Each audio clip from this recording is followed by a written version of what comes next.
අයිබෝලමයි අද අපි කතා කරන්න බලාපොරොත්තු වෙන්නේ 11 ශ්‍රේණියේ විද්‍යා විෂයට අදාළ එකක වලින් අවසානයේ විෂය වන ජෛව ගෝලය කියන ඒකකට අදාළ පසුගිය විභාග ප්‍රශ්න පත්‍ර වල අසාලා තියෙන ප්‍රශ්න මොනවද ඒවට කොහොමද විභාගවලදී ලකුණු ලබා දුන්නේ කියන එක ගැන තමයි කතා කරන්න බලාපොරොත්තු වෙන්නේ. අවුරුදු කීපයකම විශේෂයෙන් 2013 විභාග ප්‍රශ්න පත්‍රයේ මේ ගැන අහලා තියෙනවා පළවෙනි ප්‍රශ්නේ හැටියට. ඊට පස්සේ මේක අනිවාර්ය කළා 2016 පස්සේ. එනිසා මේ ප්‍රසන්ටේෂන් එකේ තියෙනවා 2013 වර්ෂය 17 වර්ෂයේ 18 19 20 කියන වර්ෂවල මේ ඒකකයට අදාළව විභාග ප්‍රශ්න කොහොමද ආවේ කියන එක. අපි දැන් බලමු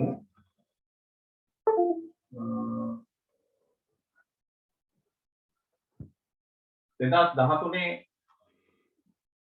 ප්‍රශ්න පත්‍රයේ කොහොමද මේ ඒකකයේ සම්බන්ධයෙන් ප්‍රශ්න අහලා තියෙන්නේ කියලා.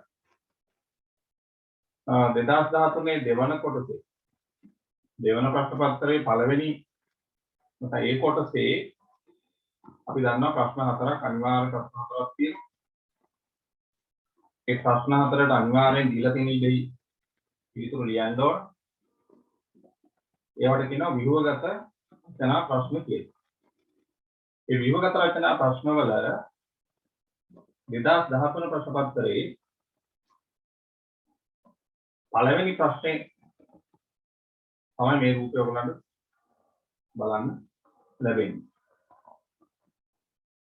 මේක තරමක් අපැහැදිලි. ඔයගොල්ලෝ ගා ප්‍රශ්න පත්‍රයේ තියෙනවා නම් ඔයගොල්ලන්ට පහසුයි.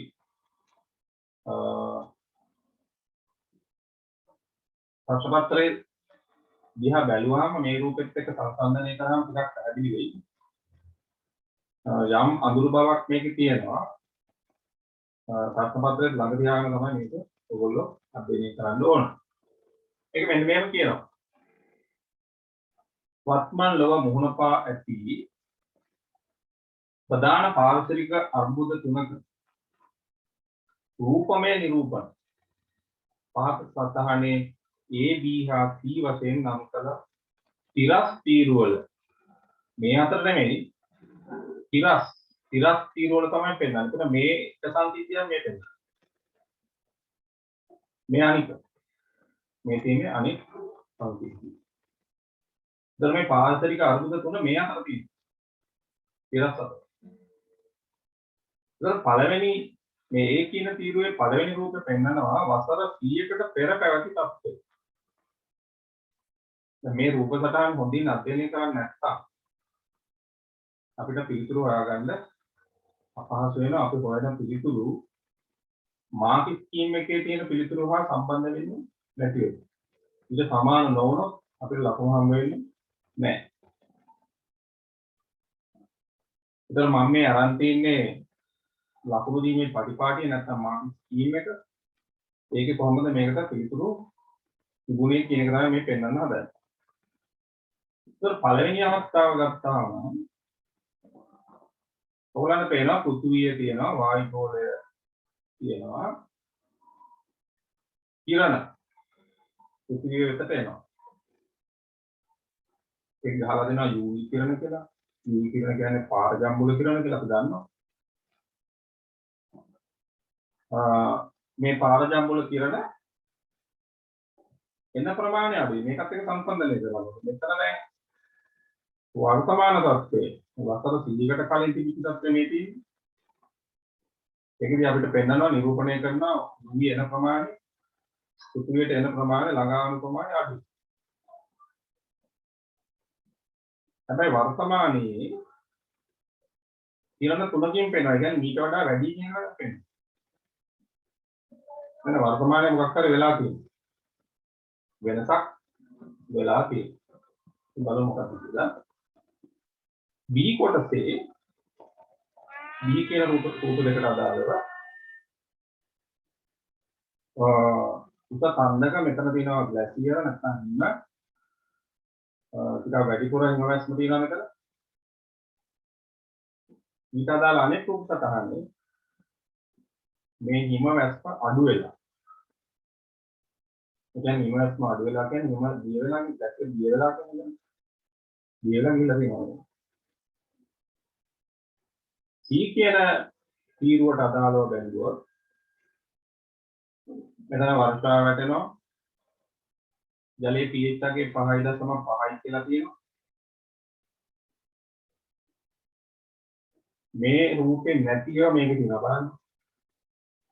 මේ ගස්වල කොළ නැහැ දැන්. මේ ඔක්කොම දෙන්නේ මේකට අදහසක් ගන්න. මේ හැම එකක්ම බලන්න ඕනේ. මේ දැන් පත්‍ර මේ අතු විතරයි තියෙන්නේ. මේක කියන හොඳට පත්‍ර. මෙතන ගෙවල් තියෙනවා මෙතන මේක පරමාණු පාන. ඊළඟ එකෙන් විෂ වායු පිට වෙනවා කියලා තනදලා. ඊළඟට ජලයේ pH එකේ 4.5යි තියෙනවා. මෙතන 5.5යි මෙතන 4.5යි. ඒ කියන්නේ ජලයේ pH එකේ අඩු වෙලා කියන එක නේද? ජලයේ pH එකේ අඩු වුණා කියන්නේ ආම්ලික වෙලාද බාෂ්පික වෙලාද? ජලයේ pH එකේ අඩු වෙනවා කියන්නේ ආම්ලික වෙලා. මේ ජලාශයේ ජලය ආම්ලික වෙලා කියලා තමයි හිතන්නේ. දැන් අහන ප්‍රශ්න බලමු. දැන් පැහැදිලිව ඔයගොල්ලන්ට මේ දීපු දෙන මොකක් හරි රූප සටහනක් දෙනවා මේ. ඒ දෙන රූප සටහන හොඳින් අධ්‍යයනය කරන්න ඕනේ. හොඳින් අධ්‍යයනය කරන්නේ නැතුව මේවට ප්‍රශ්න වලට කලබලෙට ගියොත් ඔයගොල්ලන්ට මේ ප්‍රශ්න වලට උත්තර හරියට ලියා ගන්න බැරි වෙනවා. පළවෙනි ප්‍රශ්නේ අහනවා පහත එක් එක් පාරිසරික අර්බුදයේ නිරූපණය වන්නේ ගෙත සටහනේ කුමන සිරස් තීරුවෙන් දැයි හඳුනා ගන්න.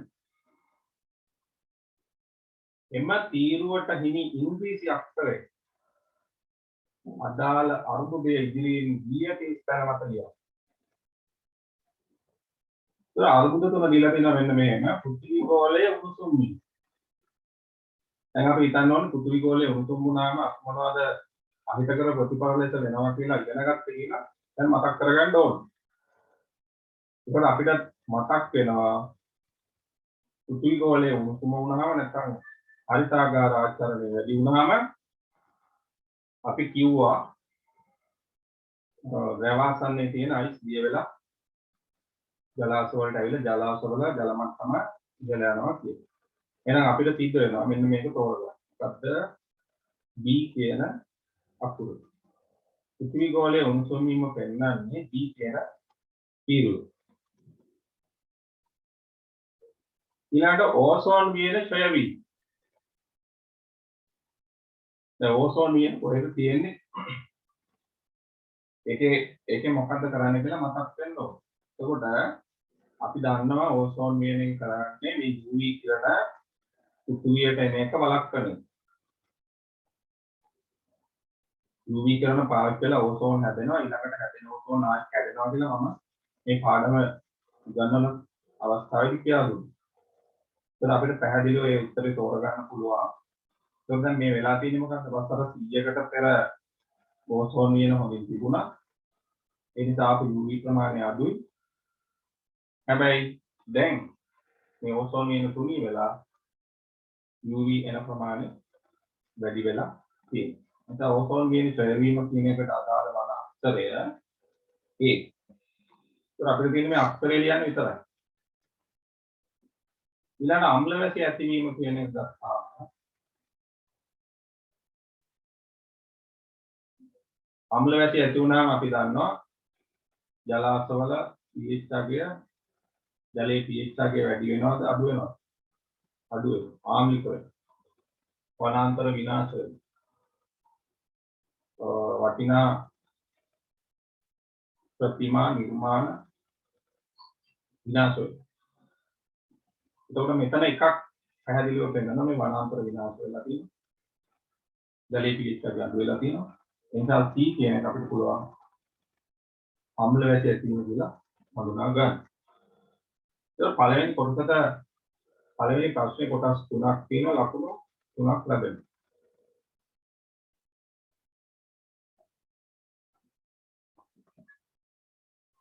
දෙවෙනි කොටස අහන්නේ මෙහෙම.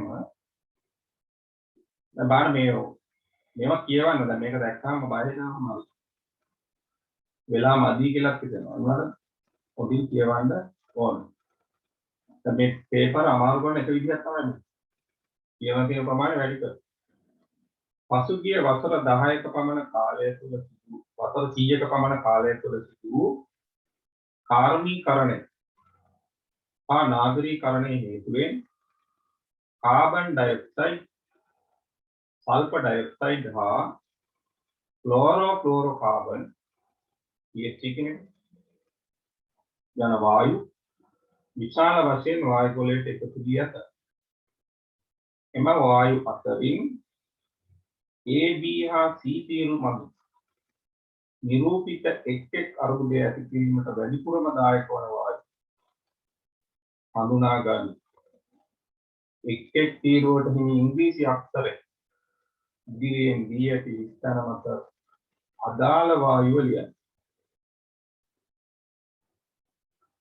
ඒකට අදාළ වායුව ලියනකොට මේ දීලා තියෙන වායුව පාවිච්චි කරන්න.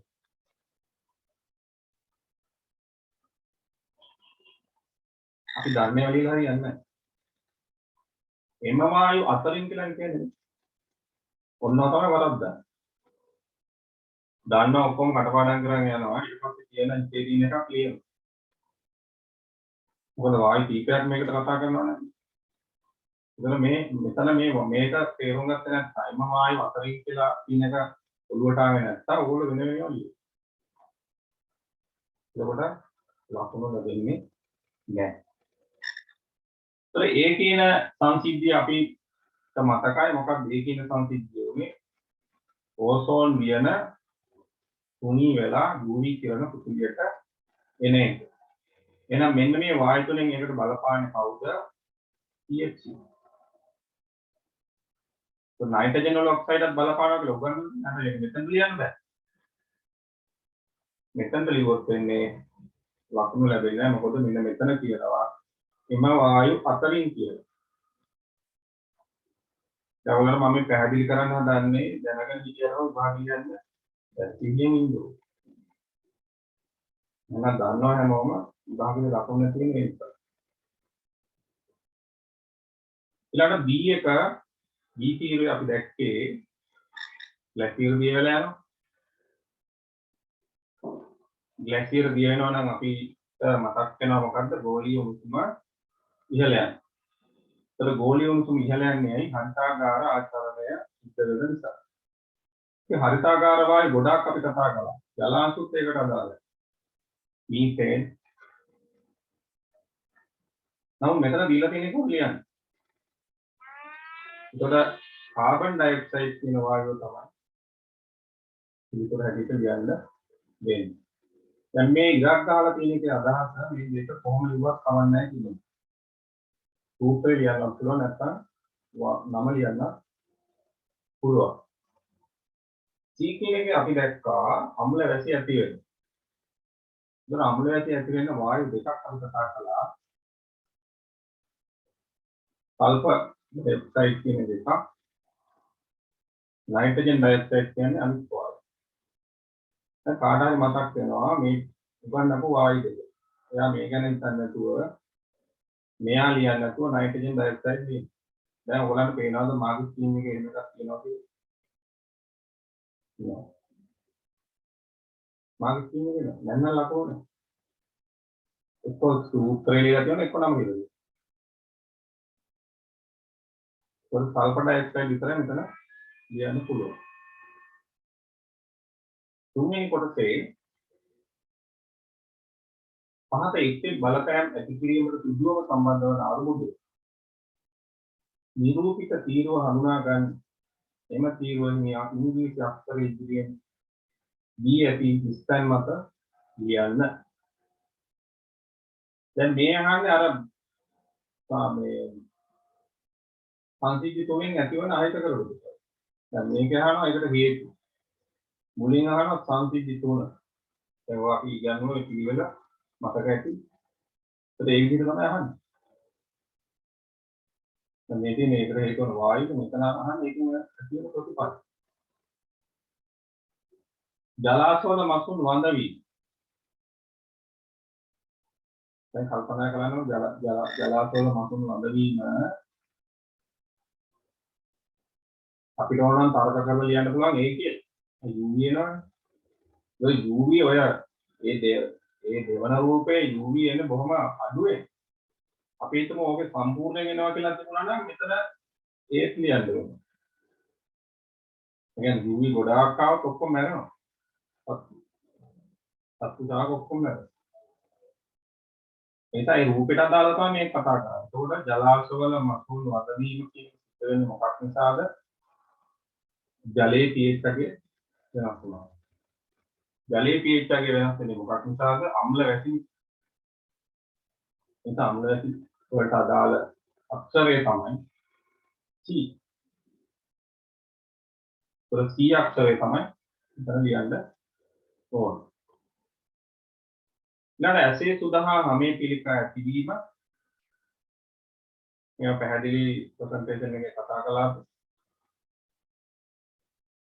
ඇසේ සුදහා හැමේ පිළිකා ඇති වෙන්නේ මොකක් නිසාද?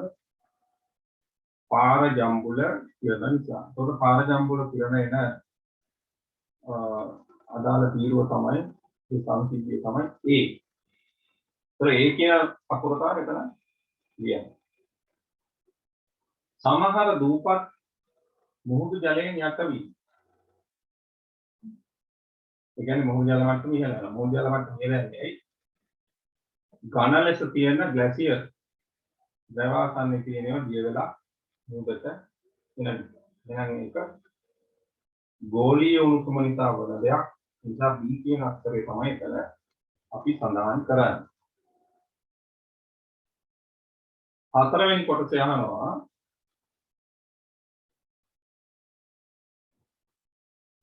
පහත එක් පියවර අනුගමනය කිරීමෙන් අවම කළ හැකි. දැන් බලන්න අර උගන්වන පිළිවෙලමයි අහන්නේ ප්‍රශ්න. සමහරට වෙනස් වෙන්න පුළුවන්. දැන් මේක අහන්නේ අරුබුදේ මොකක්ද? ඒකට හේතු මොනවාද? ඒකේ අහිතකර ප්‍රතිඵල මොනවාද? ඒක වළක්වා ගන්න කරන්න ඕනි මොනවාද? කියන පිළිවෙල තමයි මේ 2013 ප්‍රශ්නේ හදලා තියෙන්නේ. පහත එක් පියවර අනුගමනය කිරීමෙන් අවම කළ හැකි අරුබුදේ නිරූපිත තීරුව හඳුනා ගන්න. එම තීරුවට ඉංග්‍රීසි අක්ෂරය ඉදිරියෙන් දී ඇති ස්ථාන මත ලියන්න. A. භාවිතයට ගැනීමට පෙර ගල් ලඟුරු වල අඩංගු සල්ප ඉවත් කිරීම.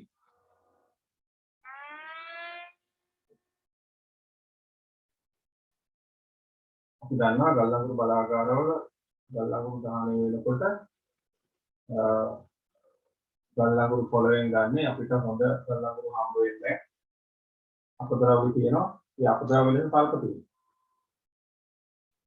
සල්ප දහනය වුණාම මොකද වෙන්නේ? ගල් ලඟුරු දහනය වුණාම කාබන් ඩයොක්සයිඩ් වෙන්නේ සාමාන්‍යයි.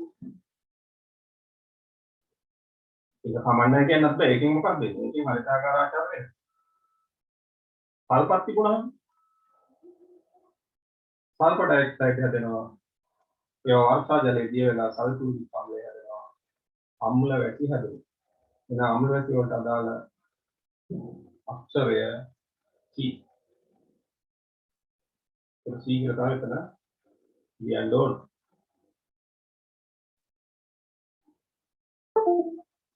ඊළඟට B කොටස යනවා. රත වාහන වලට උත්ප්‍රේරක පරිවර්තක සවිකිරීම මගින් නයිට්‍රික් ඔක්සයිඩ් වායුව නයිට්‍රජන් වායුව බවට පත් කිරීම. මේක අපි සිලබස් එකේ උගන්වන්නේ නැතුවට මේවා දැන් ලෝකයේ වෙන දේවල්. ඒවල ධර්මයක් තියෙන්න ඕනේ. රත වාහන වලට උත්ප්‍රේරක පරිවර්තක සවිකරන්න ඕන අනිවාර්යයෙන්. එතකොට වායු දූෂණය අඩු වෙනවා. මේ නයිට්‍රජන් වල ඔක්සයිඩ් ඔක්කොම නයිට්‍රජන් කරන්න පුළුවන්. ඊළඟට දහනය නොවි පිටවන හයිඩ්‍රෝකාබන් නැවත වෙනත් ඒවා බවට හරවන්න පුළුවන්. එතකොට උත්ප්‍රේරක පරිවර්තක කියන එක සිලබස් එකේ අහුවෙන්නේ නැහැ. නමුත් ඒක සාමාන්‍ය වාහනවල අලුත් වාහනවල තියෙනවා. එතකොට දැන් මම කියන්නම් මේකෙන් වෙන්නේ මොකක්ද ඒතකොට? දැන් මේ නයිට්‍රජන් වල ඔක්සයිඩ් අඩු වෙනවනේ එතකොට. අපි දන්නවනේ නයිට්‍රජන් ඩයොක්සයිඩ් වාහනවල සයිලන්සර් වලින් පිට වෙනවා. අපි හිතාගෙන ඉන්නේ කාබන් ඩයොක්සයිඩ් ජලය විතරයි යන්නේ කියලා.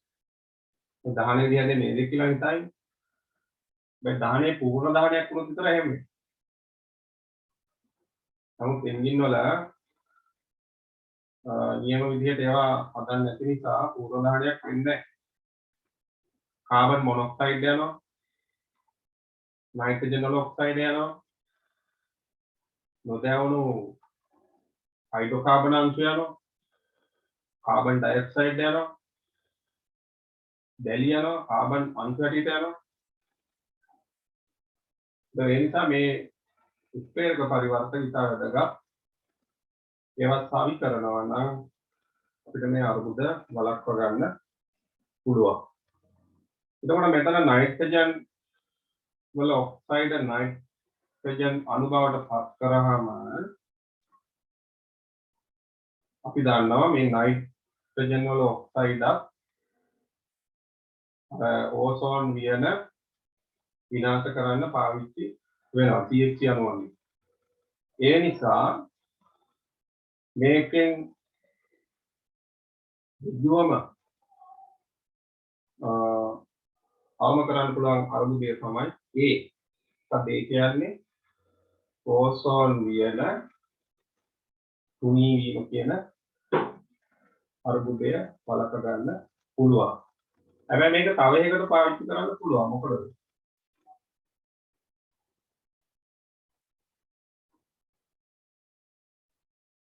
මේ නයිට්‍රජන් වල ඔක්සයිඩ් වලින් නයිට්‍රික් අම්ලයක් හැදෙනවා. අම්ල වැසි එකකට මේක බලපානවා. හැබැයි එතන මාර්කින් කියන එක දීලා තියෙන්නේ ඒ කියන එක විතරයි.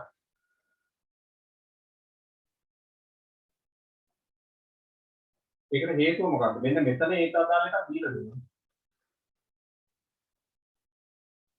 මෙතන කතා කරන්නේ ඒකනේ. අම්ල වැසි ගැන කතා කරන්නේ. ඒකට ප්‍රබල ලෙස දායක වන එකක් තමයි කතා කරන්නේ. ඒකට මෙතන එතකොට අහන්නේ ඕසෝන් වියන තුනී වෙන එක වළක්ව ගන්න පුළුවන් කියන එක. තුන්වෙනි එක ෆොසිල් ඉන්ධන වෙනුවට සූර්ය ශක්තිය, ජල විදුලිය වැනි විකල්ප ශක්ති භාවිත කිරීම. ෆොසිල් ඉන්ධන වෙනුවට සූර්ය ශක්තිය, ජල විදුලිය විකල්ප ශක්ති භාවිත කිරීම කියන එක දාල වෙන්නේ. ඒකෙදි බැලුවේ මොකක්ද? මේ ෆොසිල් ඉන්ධන දාහනේදී මේ ඉන්ධන අංශු දහනේ නොවි පිට වෙනවා. ඊළඟට කාබන් ඩයොක්සයිඩ් විශාල වශයෙන් එළියට යනවා. ඒතර කාබන් ඩයොක්සයිඩ් විශාල වශයෙන් එළියට යනවා හරිතාකාර ආකාරයේ එන්සාර ග්ලැසියර් දියවෙන එකට අදාළ අක්ෂරය තමයි ලියන්නේ.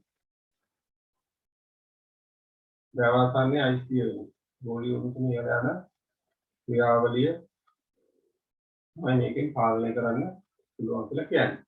සීට් පාලනය කරන්න පුළුවන් කියලා කියනවා. එයි එතන ෆොසිල් ඉන්ධන කියලා කියන්නේ. දැන් අපිට ෆොසිල් ඉන්ධන කිව්වහම අපිට වර්තමාන වල සඳහන් යොදා ගන්න ඉන්ධන විතරක් නෙවෙයි කතා කරන්නේ. ගල්ලඟුරුත් අදාළයි. ඒ නිසා තමයි මේ සීලිව්වත් හරියයි. වාහන ධාවනයේ වගේ එකක් තිබුණා නම් සීලියන්න බෑ. හරිද? ඒ නිසා තමයි මේක සැලකිල්ලෙන් කරන්න ඕනි වැඩක්. හරි. ෆොසිල් ඉන්ධන කිව්වහම අපි දන්නවා වියෝජනය නොවි පොළොවට දීර්ඝ කාලයක් තිබිච්ච සාකා සත්ව කොටස් තමයි ෆොසිල් ඉන්ධන වෙන්නේ. ඒකෙදි ගල්ලඟුරු හැදෙන්නත් පුළුවන්. පෙට්‍රෝලියම් හැදෙන්නත් පුළුවන්.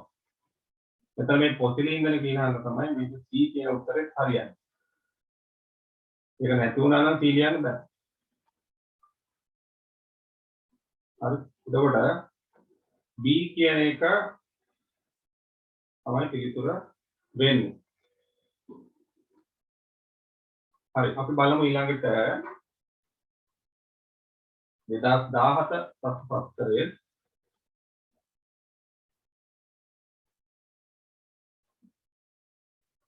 ඒකේ පළවෙනි ප්‍රශ්නේ ඒ කොටස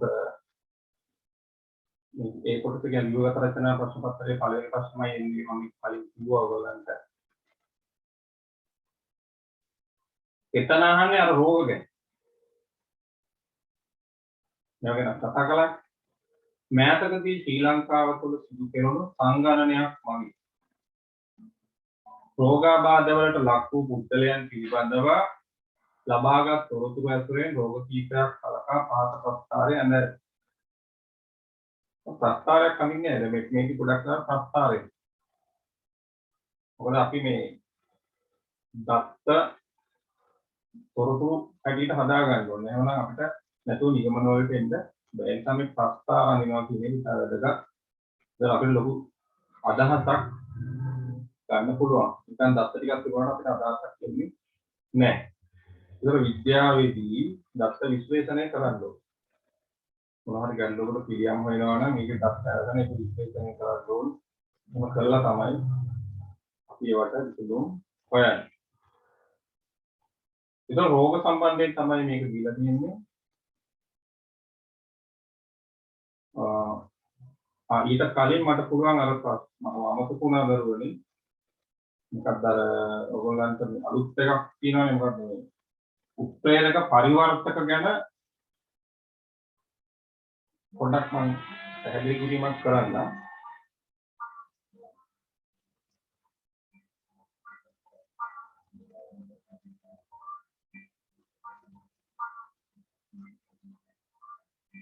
ඔයාලා වෙන වාහන එන්ජින් එකක් මේ බාහිර පෙනුම මෙන්න මේක තමයි උත්ප්‍රේරක පරිවර්තකය.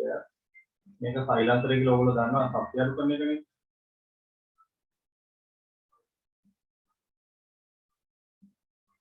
දැන් මේකේ ඉන්නේ සිලින්ඩරයක් පිස්ටන් එක. මේ සිලින්ඩරයක් තමයි දහනය වෙන්නේ. ඉන්ධන මෙතනින් එනවා. දහනය වෙලා මේක පාරට චලනය වෙනවා. අර පිටවන දහන පළ සහ ශබ්දය මෙතනින් එළියට යනවා.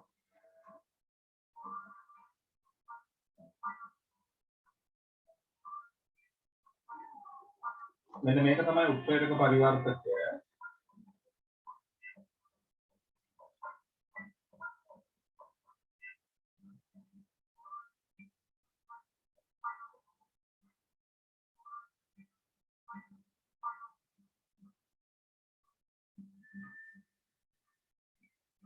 ඒක ප්ලැටිනම් සෝඩියම් තියෙනවා ප්ලැටිනම් පැලේඩියම් කියලා කහළු තියෙනවා. මේක සෙරමික්. විෂ වායු තමයි මේ ඉන්නේ.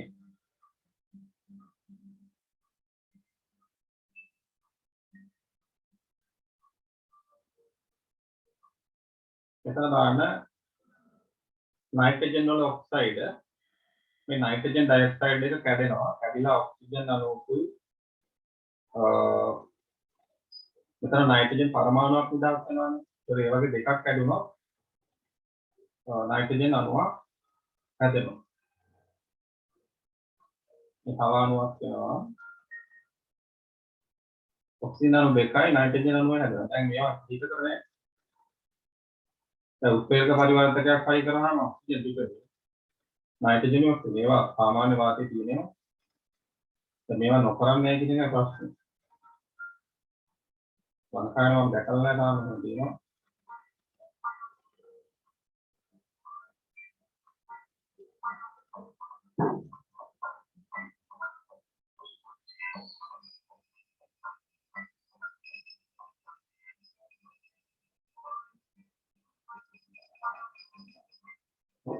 දැන් මේක මෙහෙම එළියට ගියොත් මොකද වෙන්නේ? ඔක්කොමියන හානි කරනවා. ඊළඟට අම්ල වේශය හැදෙනවා.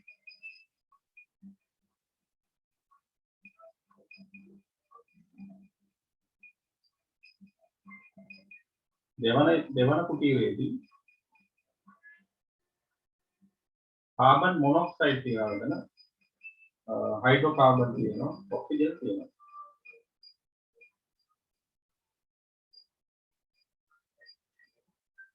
ඒකෙදී මොකද වෙන්නේ බලමු. මෙතන තියෙනවා කාබන් මොනොක්සයිඩ්, ඔක්සිජන් තියෙනවා, නයිට්‍රජන් තියෙනවා.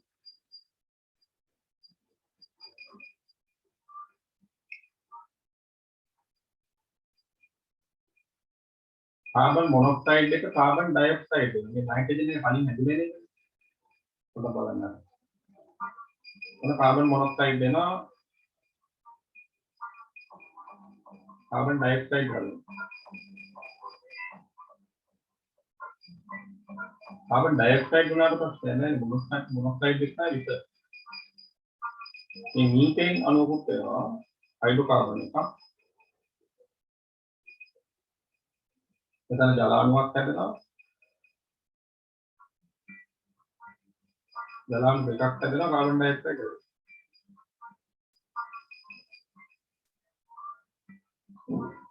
මොකුත් නැහැ විසවල්. දැන් බැලුවා මේවා අනිවාර්ය කරන්න ඕනේ වහනවා.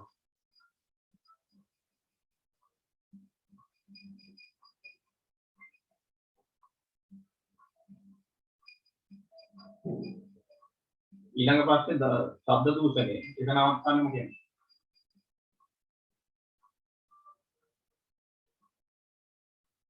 අපි සාමාන්‍යයෙන් සයිලන්සර් කියලා මස්ලර් කියලා මේකට කියනවා. සයිලන්සර් කියලා අපි සාමාන්‍යයෙන් කතා කරනවා මේකේදී මේ ධ්වනි තරංගය කඩනවා.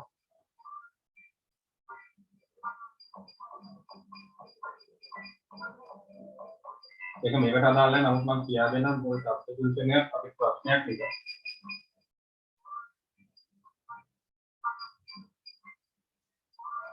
මේක විතරෝනවා විතරයි මේ කෙලින් යන්න දෙන්නේ නැහැ.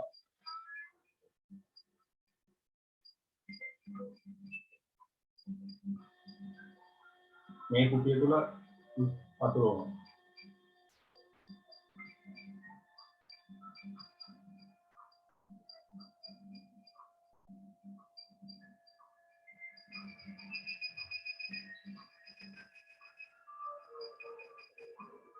ටිකක් මෙහෙ යනවා.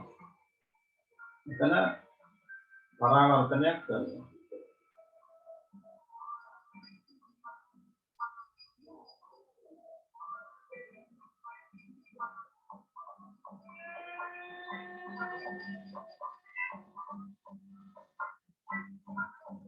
ඔතක්ේ අඩු කරනවා පරාවර්තනය කරනවා. cancel කරලා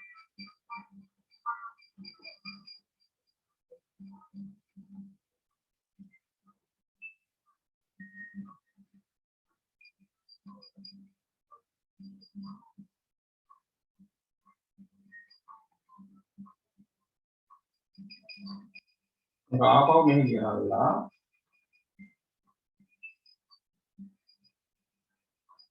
එතන මේ ධ්වනිය අවශෝෂණය කරගන්න ඉස්සරහ අඩු ටිකක් තමයි එළියට යන්නේ.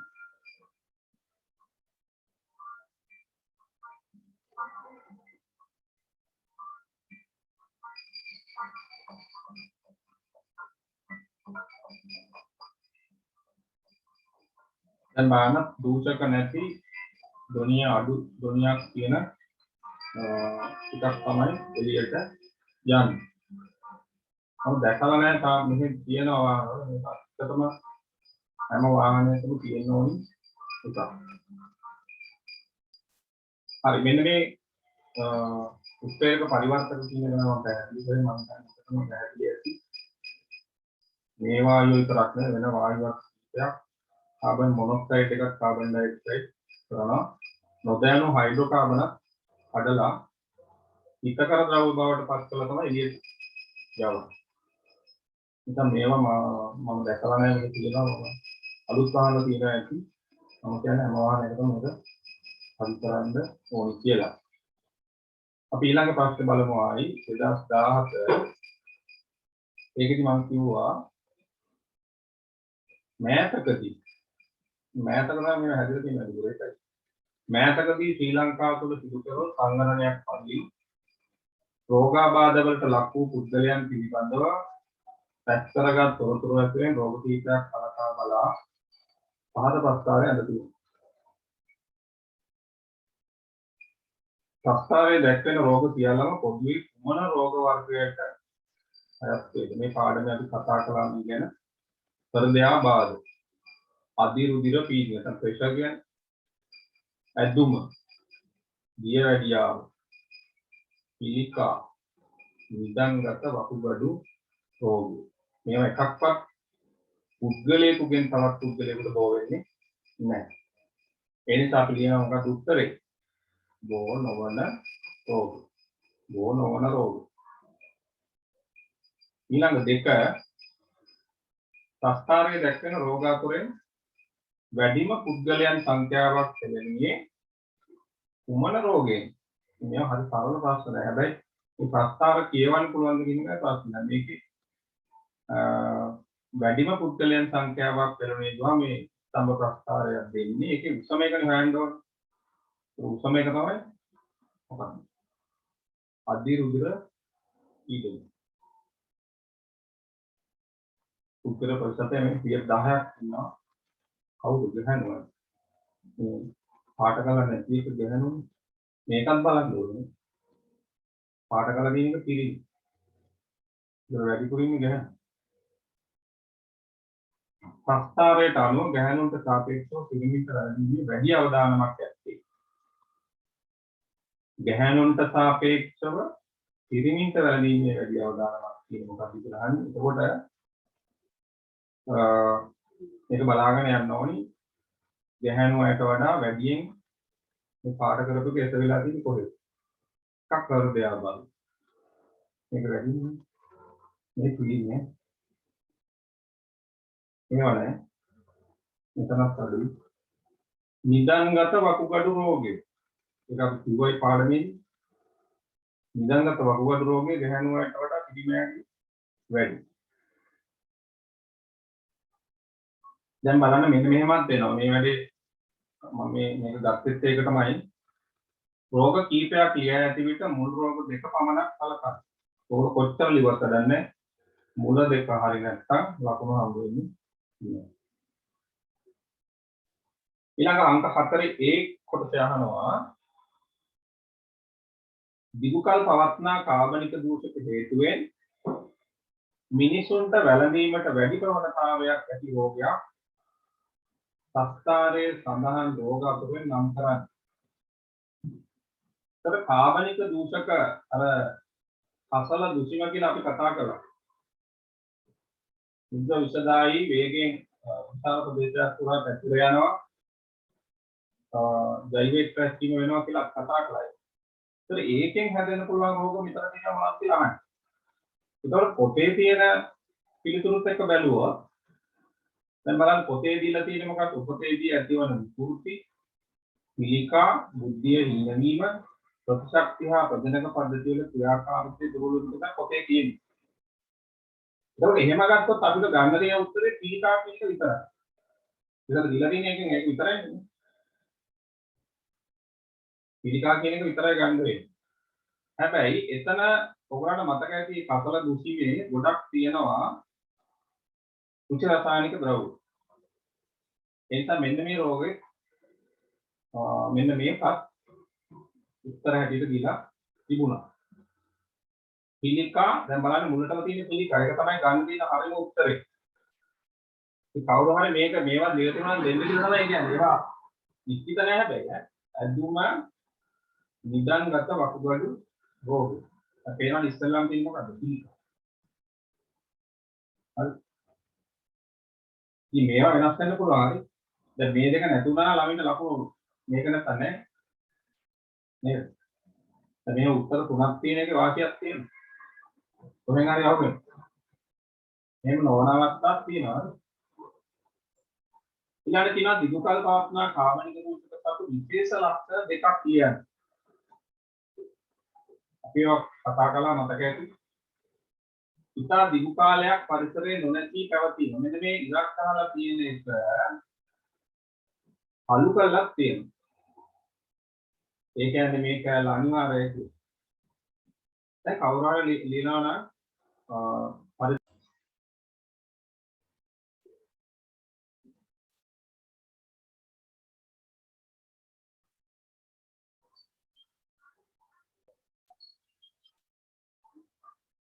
හරි.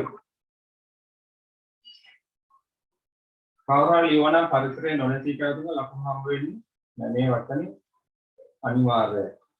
ඒතරම් පේපර්ස් බලන අයට සිද්ධ වෙනවා මේ වචන නැත්තම් ලකුණු නොදී. ඉතා දිගු කාලයක් පරිසරයේ නොනැසී පැවතුන. මෙන්න බලන්න අනිත් මම මේක ගත්තේ එකයි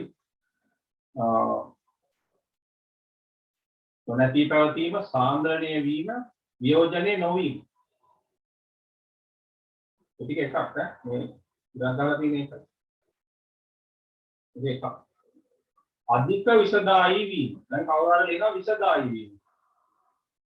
ලකුණු දෙන්නේ නැහැ. ඇයි මේ අධික කියන කැලල නැහැ. විසදායි වීම වැරදිනේ අත්තම විසදායිනි ගොඩක් ඒවා. මේක විශේෂතා නැහන්නේ. මේක විශේෂතාවන ඒ විදිහට ලියන්න ඕනේ. හරි. ඊළඟ එක ඉතා දිගු කාලයක් හරි කිව්වා ආහාර දාම ඔස්සේ ජීවි දේහ තුල එක්ස්ප්‍රෙස් වීම. ආහාර දාම ඔස්සේ ජීවි දේහ තුල එක්ස්ප්‍රෙස් වීම.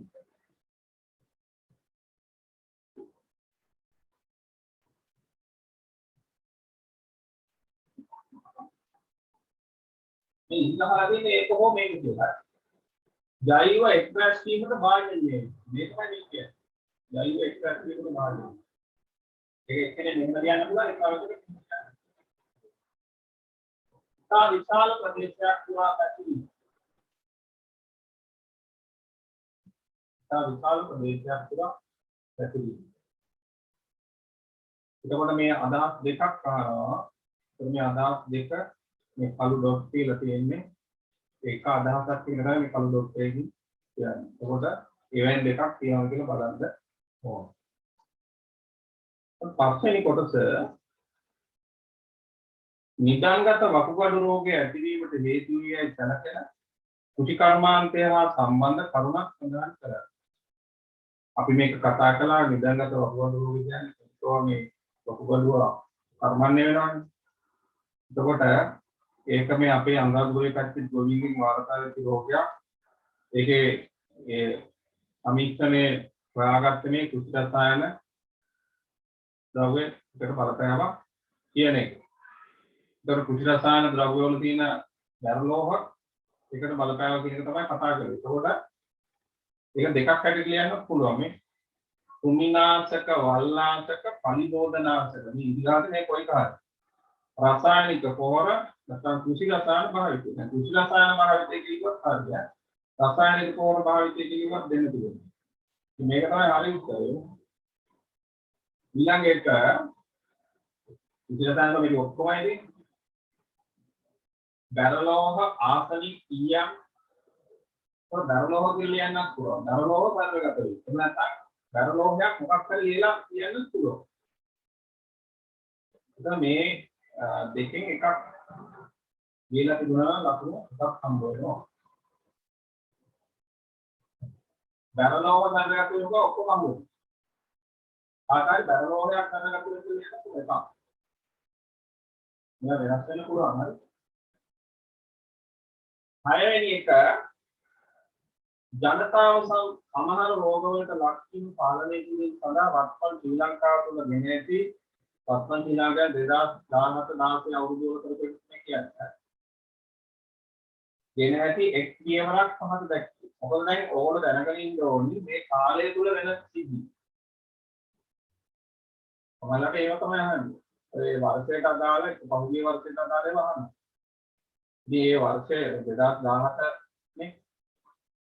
එතකොට ඒක ඒ අවස්ථාවේ වෙච්ච දේවල් දැන් සමානට මේ ආකාරය අහන්න පුළුවන් ඔය රසායනික පොර සම්බන්ධයෙන්.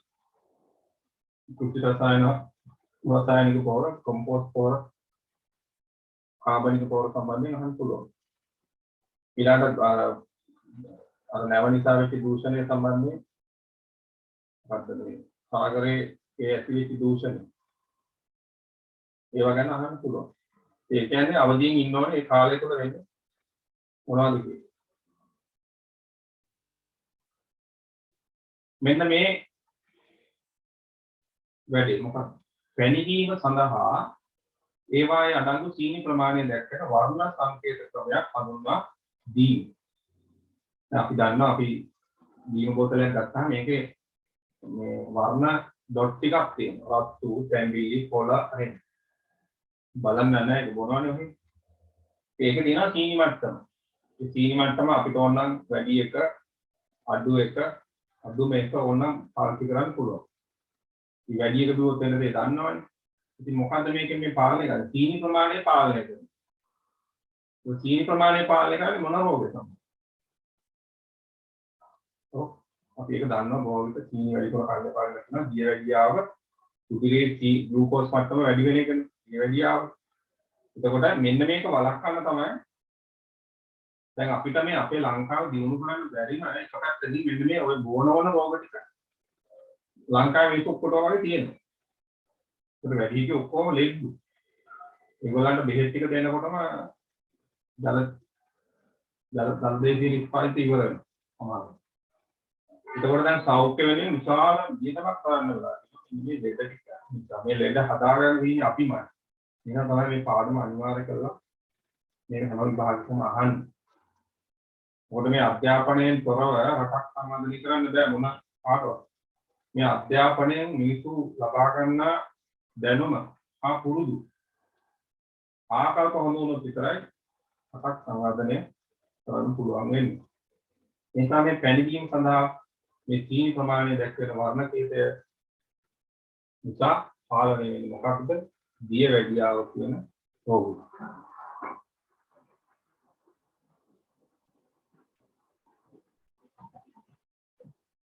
මේ නිදාගත වකුගඩු රෝගයට පළමුවේ ප්‍රශ්න මම මේක දාගත්ත කොට කතා කරන්න නිදාගත වකුගඩු රෝගයේ ඇතිවීමට හේතු වේ සැලකෙන කුෂිකර්මාන්තය හා සම්බන්ධ කරුණු.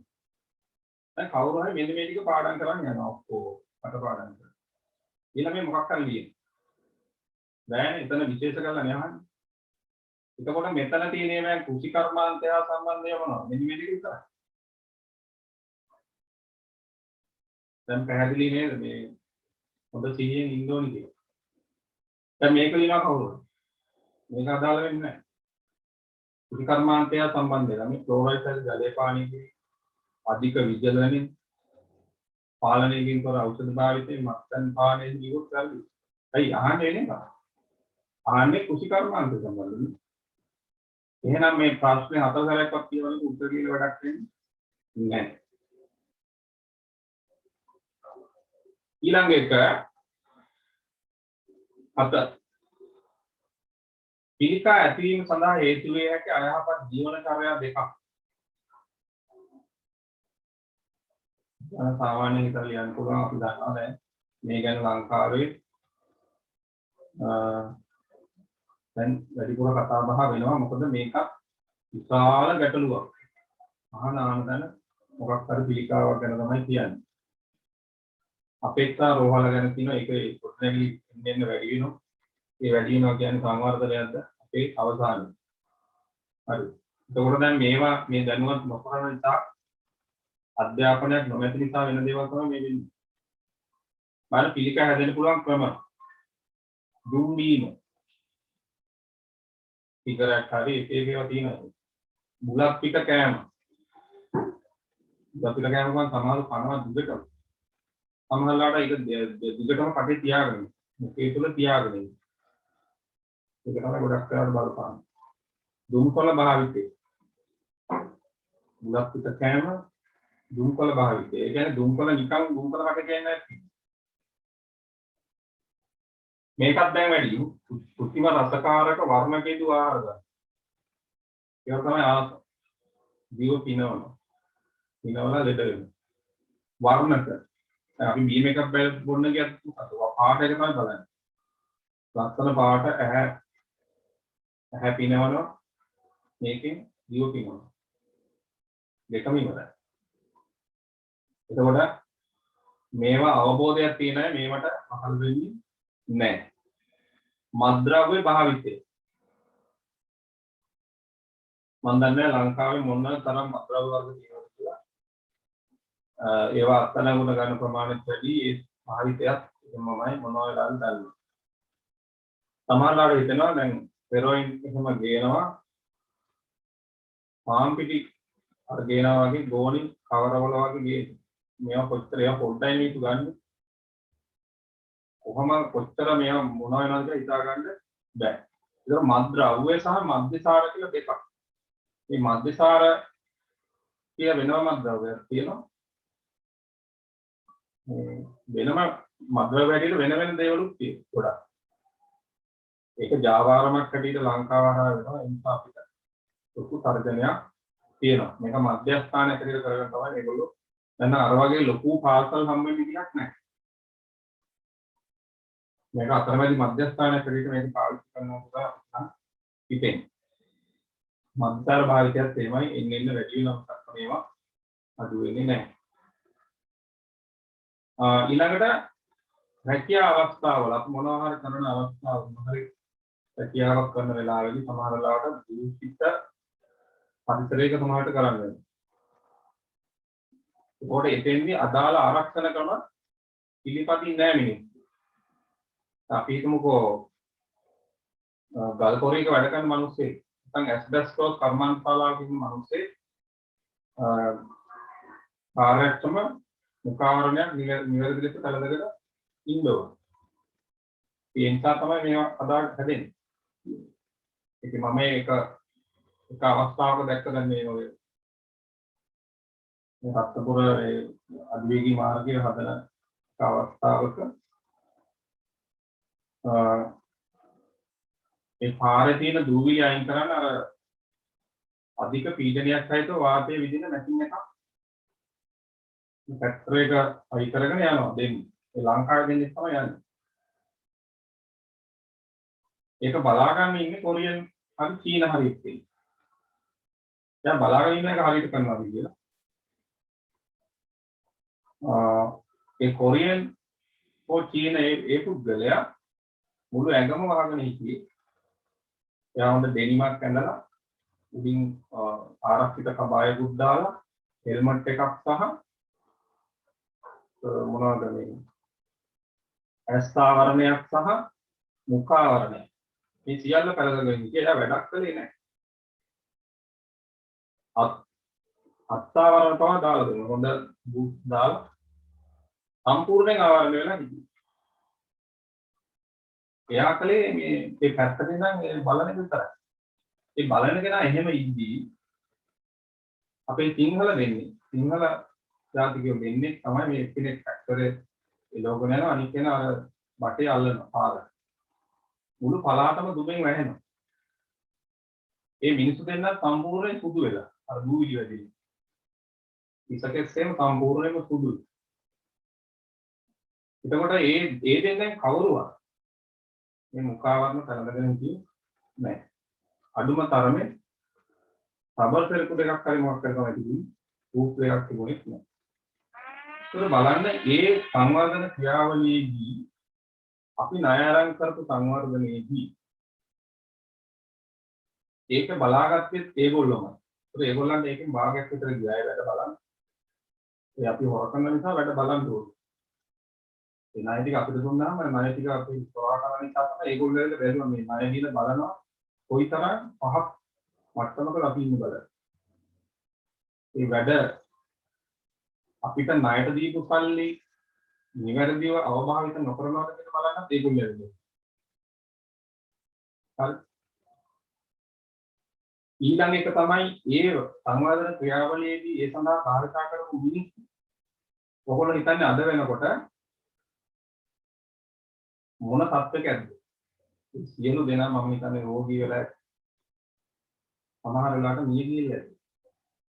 ඒකට අර සංවර්ධනයෙන් වැඩක් තියෙනවා. සමහරට ඒ සල්ලි වලින් එයා හම්බ කරපු සල්ලි ඉවර ඇති මේ වෙනකොට ඒ ලෙඩ සඳහා වියදම් කරන්නේ. දැන් මේවා මේ දැනුම නැතුව සංවර්ධනය කරන්න බෑ කියන එක පැහැදිලි වෙගොල්ලන්ට දැන්. ඊළඟ වැදගත් දේ තමයි සුත්‍රීම රූපලාවන්‍ය.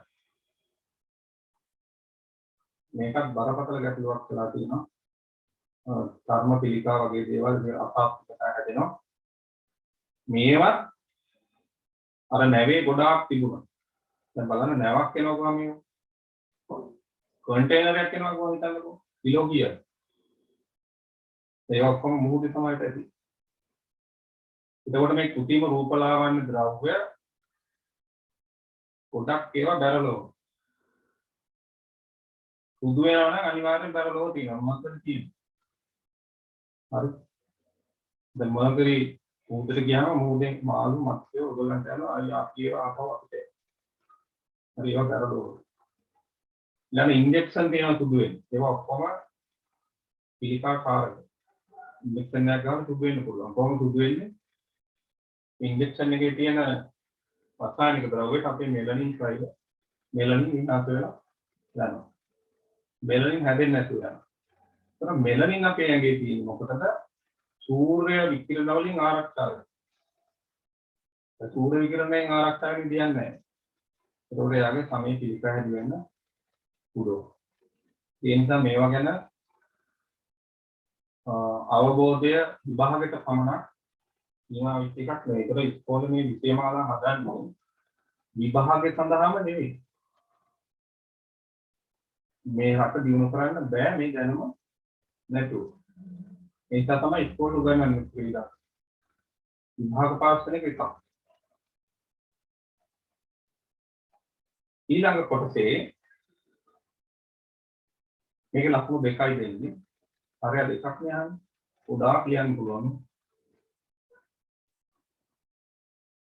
පරිසරය පවිත්‍රව තබා ගැනීමෙන් බොහෝ රෝග වැළඳීම වළක්වා ගත හැකිය.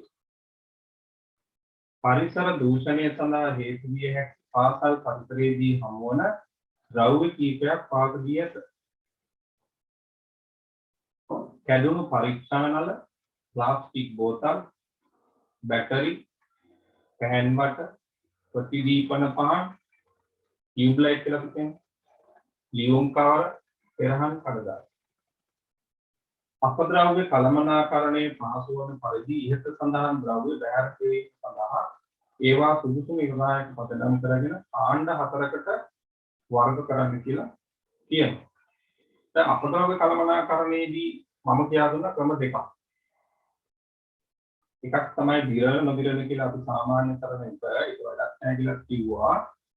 ඊළාට මම කිව්වා ගොඩවල් 6කට බෙදන්න පුළුවන් කියලා. දෙක ක්‍රම. ඉවතලන ආහාර දැන් මේක ගන්න බෑ. ඔතන ඉවතලන ආහාර නැහැ. ඉවුණා මේක ගන්න පුළුවන්. පොලිතීන ප්ලාස්ටික් තියෙනවා. ලෝහමය ද්‍රව්‍ය තියෙනවා. බලන්න. කඩදාසිය කාඩ්බෝඩ්. වීදුරු හා පෝසලෙන්. ඉලෙක්ට්‍රොනික ද්‍රව්‍ය. මේ හයක් තියෙනවා. ඒක එතන අහන්න කීයද? මෙතන තියෙන ඒවා දාන්න පුළුවන් 4කට. එක්කෝ කාණ්ඩ 4 නම් කරන්න ඕනේ. කාණ්ඩ 4කට වර්ග කරන්න ඕනේ. ඒතර අපි මේක පැහැදිලිව ලියන්න ඕනේ මොකක්ද කාණ්ඩය? ඒකට අයිති වෙන්නේ මොනවද මේකෙන් කියන්නේ. මේ විභාගෙ නම් මේගොල්ලන්ට ලකුණු හම්බුනා. ලියන්න උත්සාහ කරා නම් ලකුණු දුන්නා. එහෙම chance එනවා. ඒ කියන්නේ කොහේ හරි දෙමළ හරි මොකක් හරි වෙන මීඩියම් එකක වැරදුනා නම් පස්සේ ඔක්කොම ගිහින් නිකන්. ඒක හැම වෙලේම වෙන්නේ නැහැ. එහෙම වෙන අවස්ථා තියෙනවා. ඒක කාණ්ඩ 4 මොනවද ගන්න? ඇඩුණු පරීක්ෂානල ප්‍රතිදීපන පහන් තියෙනනම් අපිට පුළුවන් වීදුරු හා පෝසලෙන් කියන එකට දාන්න මේ දෙක. හරිද? ප්ලාස්ටික් බෝතල් හා පෑන් වට තියෙනනම් ඒ දෙන්න දානවා කොහාටද? පොලිතීන් හා ප්ලාස්ටික් කියන අපකට. ඒකම වගුවක් ගාලා තමයි වෙන කරන්න ඕනේ. දැන් හරිය මෙයා හරිය මෙයා ලියුම් කවර හා පෙරහන් කඩදාසි කින් දාන්න පුළුවන් කඩදාසිය කාඩ්බෝඩ්. බැටරි කියන්නේ මේ බැටරි කිව්වහම අර වියලි කෝෂ නෙවෙයි බැටරියක් කියන්නේ මේ ඔය කාර් බැටරි ගැන කියන්නේ. එහෙනම් වියලි කෝෂ කියන්නේ කොහොමද? කෝෂ කීපයක් තියෙන ගානේ බැටරිය දැන් බලන්න ඒකක් දැනගෙන ඉන්නවා. බැටරි එක ගොඩක් වෙලාවට අපි ගන්න අර ඊයම් ටික. දැන් ඔය මිනිස්සු මේ පාර් බැටරිය අරන් යන සල්ලි දීලා ඒ ඊයම් ඇතුළේ තියෙනවා ඊයම් තමයි. ඒ තහක් ටික ගන්න ඊයම් ටික ගන්න තමයි යන්නේ. ඒතකොට ඒක පාටක් දාන්න. ලෝහමය ද්‍රව්‍ය කියලා අපිට ඕන දාන්න පුළුවන් මෙන්න මේක. तो අපිට මේවෙන් ගන්න තියෙන්නේ මේක නෑ. මෙන්න මේ හතර. මේ දෙපැත්ත දෙන්න නෑ. පොලිතීන ප්ලාස්ටික් ලෝහමය ද්‍රව්‍ය කඩදාසිය කාඩ්බෝඩ් කිව්වා පෝර්සිලේන් වලට තමයි ඕක අර්ධ කරන්නේ. ඒක ලකුණු හතරක්. ඒ වර්ග හතර ලකුණු හතරක් දුන්නා. ඊළඟට බලමු 2018 ඉතින් සංකීර්ණ නෑ වගේ නේද? දැන් මේ වගේ රූප සටහනක් දුන්නා හොඳට බලන්න. ලකුණු මේක දැන් ප්‍රශ්න හතරම ලියන්නත් ඕනේ. ප්‍රශ්න හතක් ලියන්නද? දෙවන කොටසේ.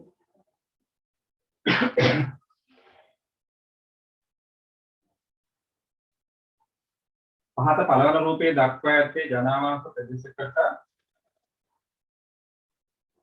මද දුරකින් පිහිටි කර්මාන්ත ශාලාවක් හා ඊවට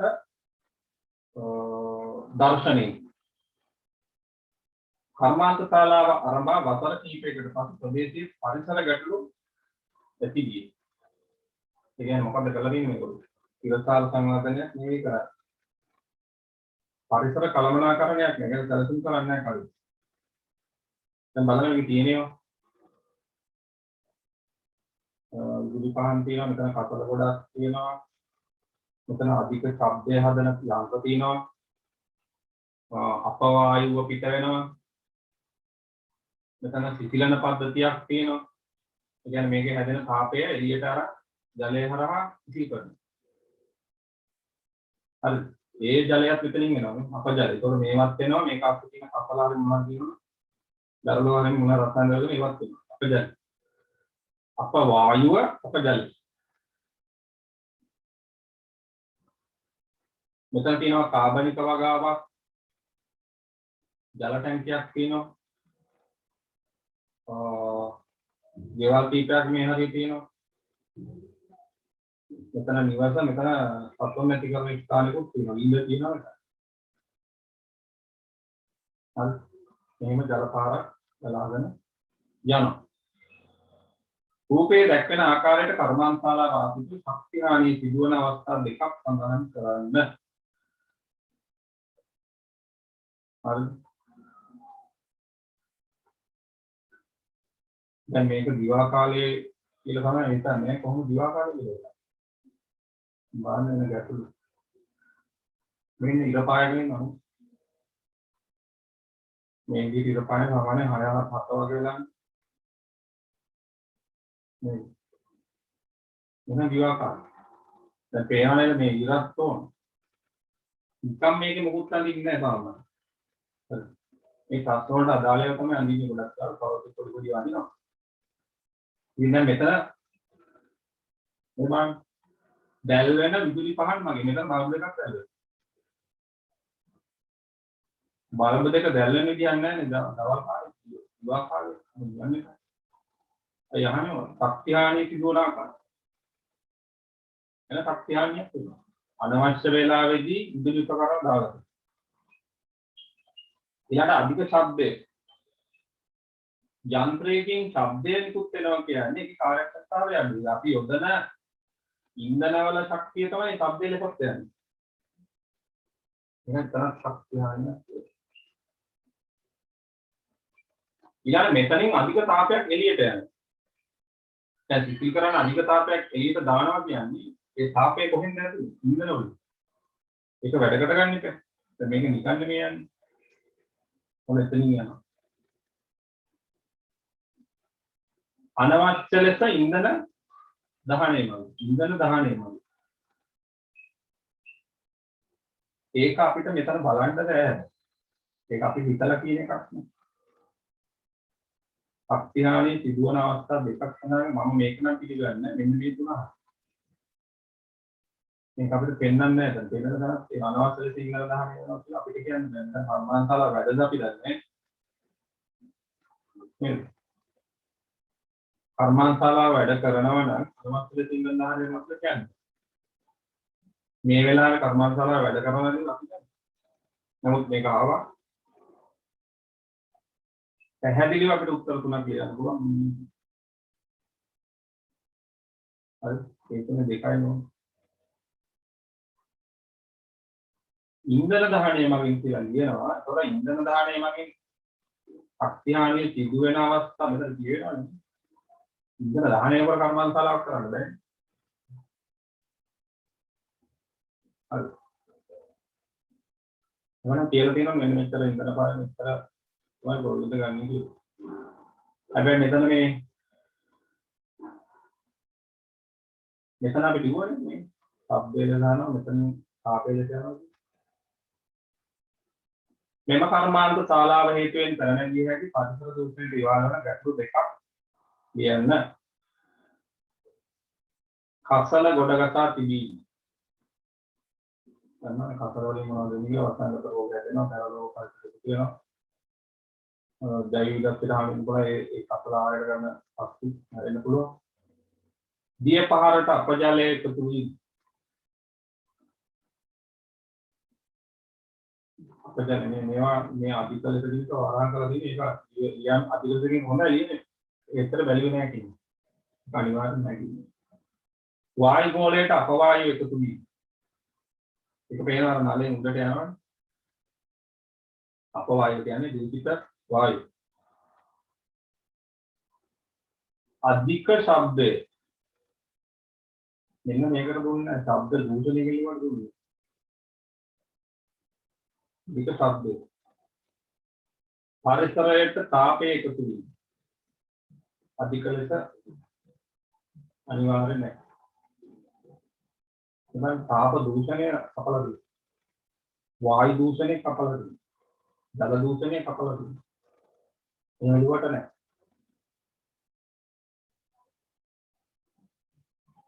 මෙම කර්මාන්තශාලාව හේතුවෙන් පැනනගිය හැකි පරිසර දූෂණයට ඉවහල් වන ගැටලු දෙකක්. පරිසර දූෂණයට ඉවහල් වන ගැටලු දෙකක් කියන්නේ. එතකොට පරිසර දූෂණය වෙනවා කියන එක මේ කියන්නේ. එතන වායු දූෂණය කියන්නේ දූෂණය වෙනවා කියන්නේ. ඒකට හේතුනේ අහන්නේ. ඉතින් මේ මුලවට ලකුණු නැහැ. තුන්වෙනි කොටසේ ඉතුම් කණ්ඩායමක් විසින් ජල පහරේ පහළ නිශ්චිත ප්‍රදේශයක ජීවත් වන මත්ස්‍ය සංඛ්‍යාව මාස 6කට වරක් ගණන් කර ප්‍රස්ථාරගත කරන ලදී.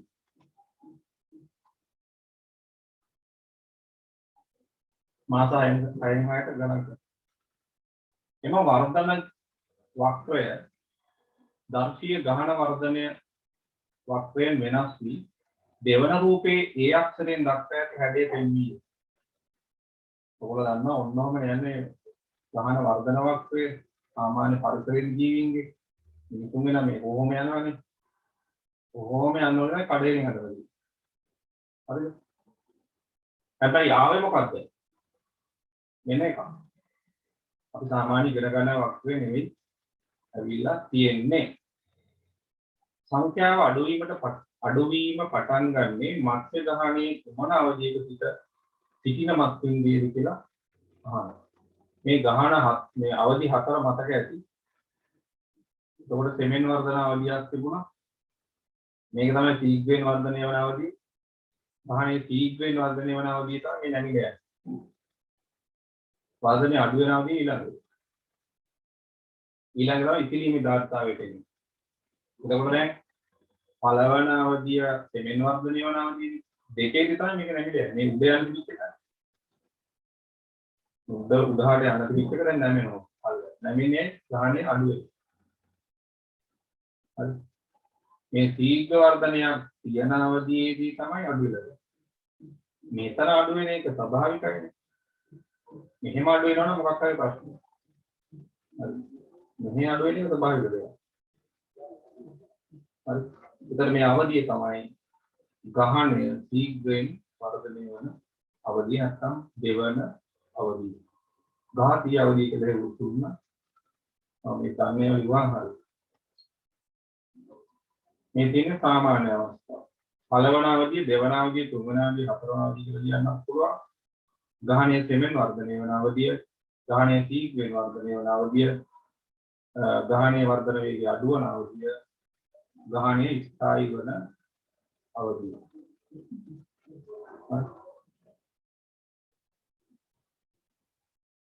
එතකොට ඒකට පිළිතුර වෙන්නේ ඊගේ වර්ගය වල දැන් මේ ප්‍රස්තාරේ මතක නැත්නම් මේ අවදි ටික මතක නැත්නම් උත්තර ගන්න බෑ.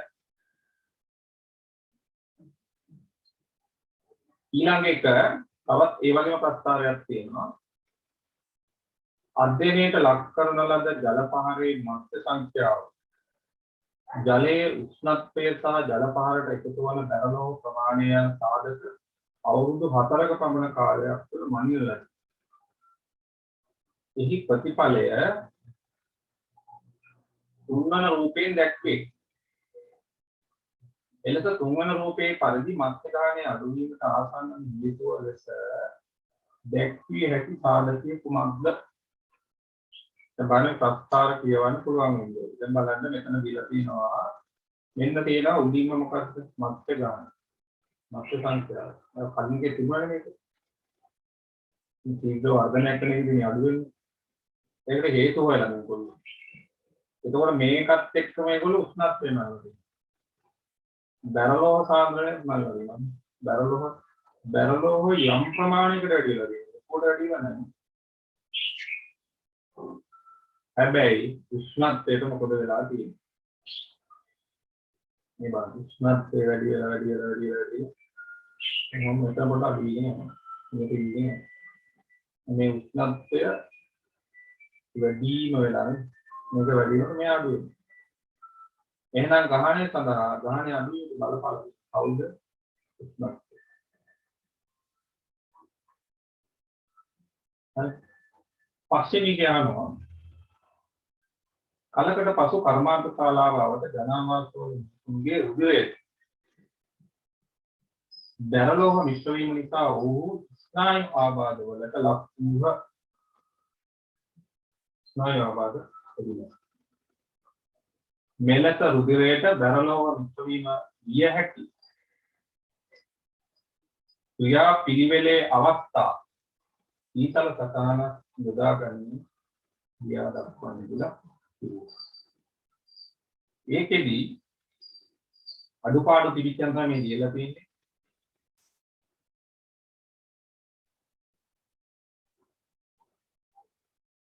එතකොට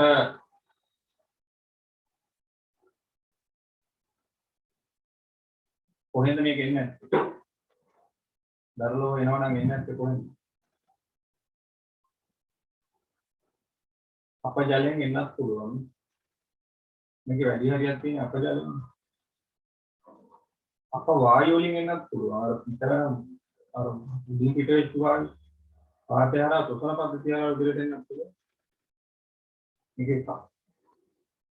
මේක තිබුණේ නැහැ මිනිසා කියලා. මිනිසාට එන්න බෑ. මිනිසා මිනිතු ගැන මේ කතා කරන්නේ. රුධිරේ මිනිසා රුධිරේ කියනම හරියද? ඒතකොට රුධිරය හරිය මිනිසාට තියෙනවා. රුධිරය නැත්තම් මිනිසා. මේ පැත්තේ අපජලයම නැතුව බැරලෝහ කැලිකසල කියලා තිබුණා. ඒ කැලිකසල වල තියෙන බැරලෝහත් මේකට වර්ෂා ජලයත් එක්ක දිය වෙලා යන්න පුළුවන්. නැත්තම් බැරලෝහ දිය පහර පානීය ජලය රුධිරය නැත්තම් මිනිසා කියලා ලියන්න පුළුවන්. එහෙම නැත්තම් අපජලය දිය පහර ජලජ ශාක ආහාර රුධිරය. මේ රුධිරය ඉරක් ගාලා මිනිසාට දෙන්නේ මේ දෙකෙන් කොයි කාර්? හරි. මේ පැත්තේ අපජලය හෝ බැරලෝහ හෝ කැලිකස. මේ තුන. හරි. මේ ටික වෙනස් වෙන්නේ. මෙතන අප වායුව. එතකොට බලමු වෙන ක්‍රම. පානීය ජලය හරහා එනවා. එහෙම වෙන පුළුවන් ලිඳක් තිබුණා. අපි හිතමු කවුරු හරි ජලාශයේ තියෙන ජලජ ශාකා හරට ගන්න. දන්නවා අර එකටි අරින් තියෙනවා. හරි අලකොළ වගේ දේවල්. ඒ අයින් තියෙනවා මම තුහාර ගන්නවා. ජලජ ශාකා ආහාර හැටියට උදේට එනවා. ඒ ආහාර මාර්ගයේ උදේට එන්නේ. ඊළඟට මේ ජලය පාවිච්චි කරලා භෝග වගා කරනවා. එතන වගාවීමක් දාලා තියෙන දියපාරෙන් ජලය අරගෙන භෝග වගා කරනවා. භෝග වගා කරන්නේ ජලය පාවිච්චි කරන දරුවෝ එනවා වගාව. ඒවා ආහාරයට ගත්තාම ඒක රුධිරයට එනවා. ඊළඟ ජලාශයේ ගඟේ කොහේ ඉන්න මත්ස්‍යෝ මිනිස්සු ආහාරයට ගත්තා නම් අපජලය හරහා දියපාරට ඇවිල්ලා මසුන් පේනවා. මසුන් ආහාරයට ගත්තාම මිනිසාට එනවා. මේ තියෙන වෙනත් එකක් අප වායුව හැටියට වාතයට ගිහිලා ශ්වසන පද්ධතිය හරහා ඇතුළු වෙන්න පුළුවන්කම තියෙනවා. දැන් පේනවා නේද? කර්මාන්ත ශාලාවක් හදනකොට අපි මහා විනාශයක් කරගන්නවා මේවා ගැන කලින් සැලසුම් කළ නැත්නම්. ඊළඟට කියනවා පළවන රූපයේ දැක්වෙන කාබනික වගාව බහුභෝග වගාවක් ලෙස පවත්වා ගැනීමේ වැදගත්කම සඳහන් කරයි. දැන් මතක ඇති පාඩමේ අපි කතා කළා ඒක භෝග වගාව බහුභෝග වගාව උදාහරණ නේද? සාමාන්‍ය පරිසරයක තියෙන්නේ සාමාන්‍ය ස්වභාවික පරිසරයක තියෙන බහුභෝගන කියන්නේ විශේෂ කීපයක් එකට ගිහින් ඒකම පාවිච්චි කළා තමයි අපි බහුභෝග වගාව කියන එක නිර්මාණය කරගෙන තියෙන්නේ කියලා කිව්වා. ඒතර ඒකෙදි වාසි කීපයයි අපි කතා කරන්නේ මේක නම් ගොඩක් දීලා තියෙනවා බලන්න.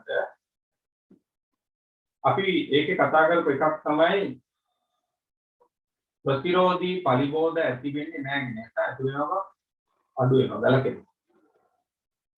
ඊළඟ පලිබෝධ ව්‍යාප්තිය අඩු වෙනවා. පලිබෝධ ව්‍යාප්තිය අඩු වෙනවා. රෝග ව්‍යාප්තිය අඩු වෙනවා. දැන් එකම භෝගය මේ එකට තිබුණොත් තමයි අර එක විශේෂයකට ඒ ඔක්කොම ආහාර බහුල වෙනවා. එතකොට ඒගොල්ලෝ ඒකෙන් ව්‍යාප්ත වෙනවා. පසේ පෝෂක තුල්‍යතාව රැකගැනීම. මොකක්ද කියන්නේ?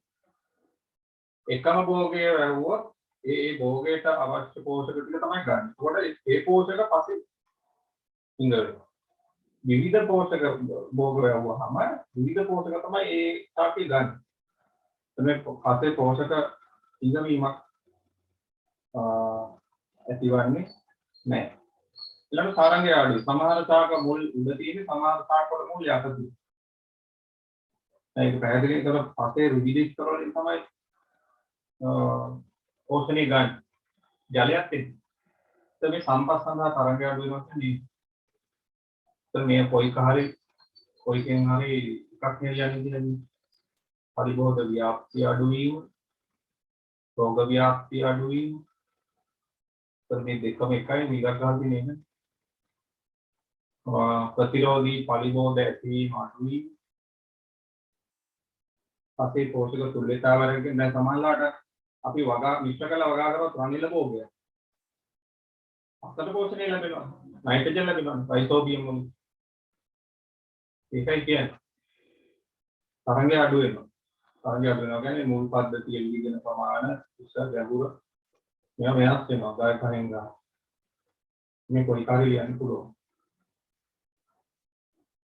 ඊළඟ වගාවීම සඳහා කාබනික පොහොර යෙදීමේ වාක්‍ය දෙකක් ලියන්න. අපි ඒක කතා කරා පාන්සු අයනය දියුණු වීම, පස්සේ පරිවර්තන බව වැඩි වීම, පාන්සු ජීවීන්ගේ ක්‍රියාකාරීත්වය හිත කරගෙන කියලා තමයි කිව්වේ. ඒක මේක තියෙනවා. පාන්සු අයනය දියුණු වෙනවා. පසහොඳින් වාතය පරිවර්තන වැඩි වුණාම පසට වාතය ලැබෙනවා. පසේ වාතය නොලැබුණොත් මුල් වල ශ්වසනයට බාධා ඇති වෙනවා. ඔයගොල්ලෝ දන්නවා දැන් වැවක් තියෙන හැදුවාම භූගත ජල මට්ටම ඉහළ යනවා. එතකොට වාතය නැති වෙනවා. ඒ අවශ්‍ය තියෙන වනාන්තර නැරෙනවා. ඒක පළතත් වාතය ඕන මුල් වල. ජලයේ රඳවා ගැනීමේ වර්ධනය වෙනවා. ඒ කියන්නේ අර කාබනික පොහොරවල තියෙන හියුමස් වලින් හියුමස් සංසෝකට පුළුවන් එයා වගේ 20 ගුණයක ජලය තියාගන්න.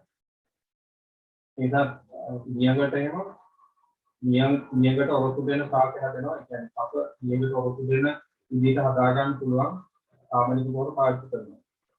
පාන්සු බින්දේ දිනු වෙනවා. පාන්සු ජීවිත හිතකර වෙනවා. ඒ කියන්නේ පාන්සු ජීවි ක්‍රියාවලිය වේගවත් වෙනවා. මේ පාංශු ජීවී ක්‍රියාවලිය වේගවත් වෙනකොට පසට ලැබෙන කාබනික ද්‍රව්‍ය වලින් නැවත ඒගොල්ලෝ කාබනික හදනවා. දැන් වෙන්නේ ඒක. දැන් මේ පාංශු ජීවී ගොඩාක් මැරිලා තියෙනවා. එළිය නැරෙන්නේ රසායනික ද්‍රව්‍ය නිසා. ඒ නිසා පසේ පෝර හැදෙන්නේ අපිට දාන්න වෙන්නේ. තව කාරණාවක් පස නිසාරු නොවි. ඇත්තටම දැන් තියෙන නිසාරු පස. නිසාරු පසක් කියන්නේ ඒකට පෝර දැම්මොත් විතරයි ගහට පෝර එන්නේ. එයා පෝර හදන්නේ. මේ සාරු පසක් කියන්නේ පසේ මේ ජීවීන් ක්‍රියාකාරීත්වයෙන් කොම්පෝස්ට් හැදෙනවා. නිතර හැදෙනවා. ඒගොල්ලෝ අර ඇතුලේ ඉන්නකොට වාතනය වෙනවා. දෙසිදුරු හදන ඒ වගේ කරනවා ගැඩවිලා. ඊළඟ වගාවට හිත කර පාංශු සංඛ්‍යාවක් පවත්වා ගැනීම කියන උත්තරයට ලකුණු දුන්නා. අංක 8 කර්මාන්ත ශාලාවේ අපද්‍රව වෙන්වෙන්න වර්ග කර වරින් වර ඉවත් කරනු ලැබේ. අපද්‍රව්‍ය වැඩියෙන් නිපදවන විට ඒවා මිශ්‍ර කර කසල් ලෙස ගොඩනගා පසු අවස්ථාවකදී ඉවත් වේ. කර්මාන්ත ශාලාවේ අපද්‍රව්‍ය මිශ්‍ර කර කසල් ලෙස ගොඩනගා ඉවත් කිරීමට වඩා අපද්‍රව්‍ය වෙන්වෙන්න වරින් වර ඉවත් කිරීමේ වාසිය මග්ග. අපි දැන් ඉගෙනගෙන තියෙන්නේ මොකද්ද? OR සංකල්පය. මේ OR සංකල්පය අපල කලමනාකරණය විචාර වැඩගත්.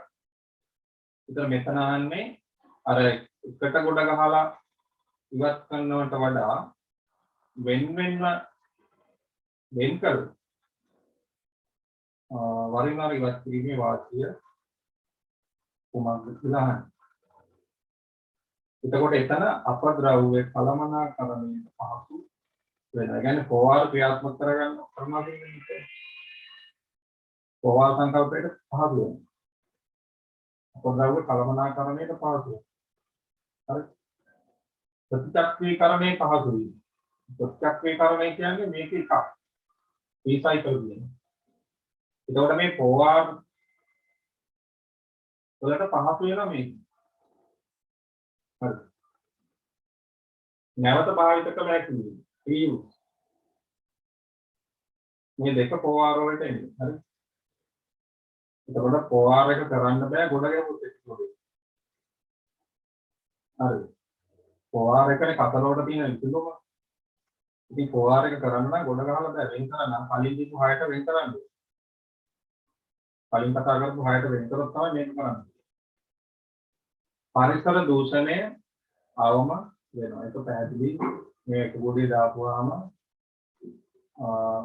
අපිට OR ක්‍රියාත්මක කරන්න බෑ. ඒක පරිසර දූෂණය.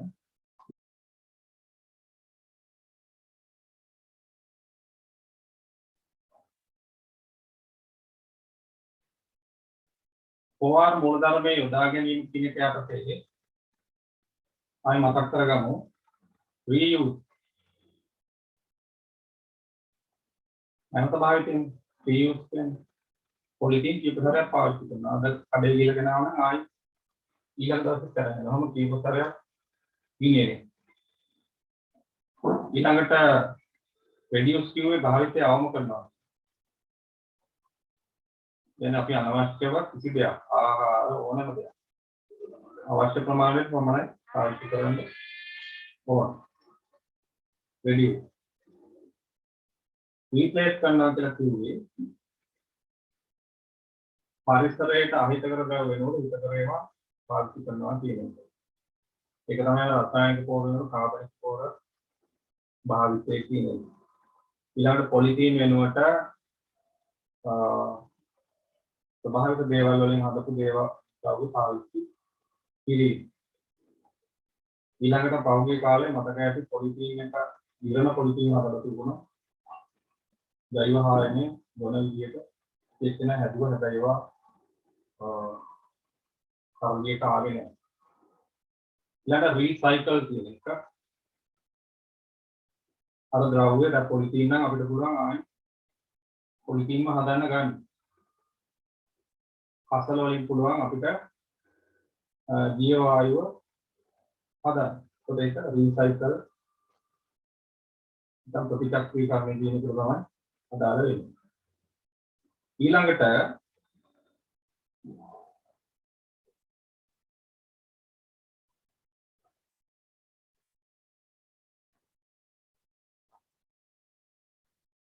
अंक 9 ගෝලීය උණුසුම ඉහළ යාම පාලනය කිරීමේදී පුද්ගල වගකීම් ලෙස සමානගේ කාබන් 30 සටහන.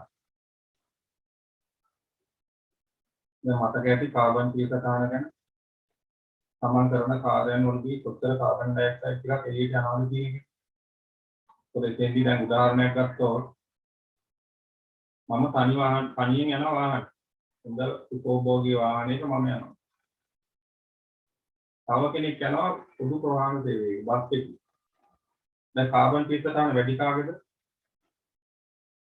අර තනියෙන් යන වාහනේ යන කෙනාගේ. මොකද එයා වෙනුවෙන් විශාල කාබන් ඩයොක්සයිඩ් ප්‍රමාණයක් අර වාහනේ එළියට යනවා. හැබැයි පොදු ප්‍රවාහන සේවයක් යොදාගත්තාම අපි දන්නවා මේ බස් රථයෙන් මුකුත් කාබන් ඩයොක්සයිඩ් ටික මගින් සංඛ්‍යාවෙන් බෙදෙනවානේ. ඒතකොට මේ බස් රථයේ යන කෙනාගේ කාබන් 30 තමයි. පාකඩි ගියා බිඳුව. බිඳුව වෙන්නේ නැහැ බෑ. සොසනේදී ආවෙනවා. මේක ඉතින් අපිට ගන්න බෑ. මේක සාමාන්‍යයෙන් සොසනේදී කාබන් ඩයොක්සයිඩ් ටිකක් ගියාට ඒක ලොකු හානියක් වෙන්නේ නැහැනේ. ඉතින් වෙන රටවල ඇත්තටම නගරවල පාපැදි තමයි භාවිත කරන්නේ. පාපැදි සංචිත ඕනෑම කෙනෙකුට පාපැදියක් කරන් තවතරකට යන්න පුළුවන්කම තියෙනවා. මේ කාබන් 30 සටහන ජල 30 සටහන මතක ඇති. අර නිෂ්පාදන ක්‍රියාවලියක් තමයි. කොච්චර ජලය වැය වෙනවද කියන එක.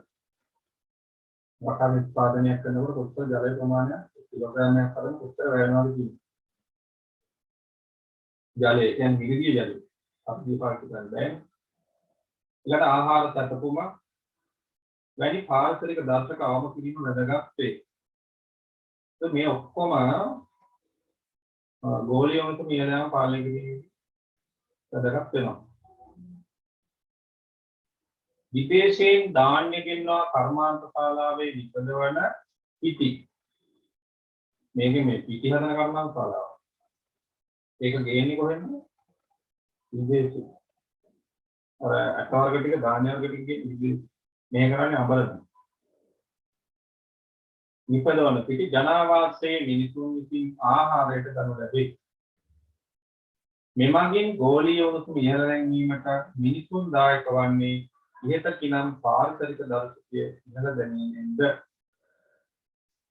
එතකොට විදේශ රටකින් මෙහෙට ගේනවා කියන්නේ සැතපුම් වගේ වැඩි. එහෙනම් ඒකෙන් මොකද වෙලා තියෙන්නේ? ආහාර සැතපුම වැඩි වෙලා තියෙනවා. එතකොට ඒ ආහාර සැතපුම වැඩි වෙනකොට ඒ ද්‍රව්‍ය මෙරටට ගේන්න එක්කෝ නැව් මාර්ගයේ ගුවන් මාර්ගයේ හෝ ඒ වගේ ප්‍රවාහන මාධ්‍යයක් පාවිච්චි කරන්න සිද්ධ වෙනවා. රටකින් රටකට ගේනකොට නැවක් පාවිච්චි කරන්න වෙනවා. ඊට රට තුලදී වෙනත් වාහන භාවිත කරන්න වෙනවා. ඒ මොක පාවිච්චි කරන්නේ? කාබන් ඩයොක්සයිඩ් එළියට යන ප්‍රමාණය වැඩි. ඒ නිසා ගෝලීය උණුසුමට එක බලපාන. නිසා ආහාර සැතපුම තමයි ඒකෙන් ඉහළ යන්නේ. ආහාර සැතපුම කියන එක අපි බැලුවොත් කිසියම් ආහාරයක ඒකක ස්කන්ධයක් ඒ නිපදවන ස්ථානයේ සිට පරිභෝජනය කරන ලබන ස්ථානය දක්වා ගෙවා යන දුර එම ආහාර සැතපුම ලෙස ගන්නවා. ආහාර ප්‍රමාණය සහ ඒ ආහාරය ගෙන අපු දුර මේකට බලපාන. මේ අපි කතා කරා මම නිකන් මේ වැන්නේ මතක් වෙන්න. ඉතින් මේ ආහාර සතුම අඩු කරගන්න අපි අපේ ව්‍යවස්ථ ආහාර හදා ගන්න ඕනේ. නැත්නම් දේශීය ආහාර දුර බැහැරින් නැතුව ළඟපාතින් හොයාගන්න ඕන. ඊළඟට අපි 2019 පත්‍රපත්‍රයේ බලමු.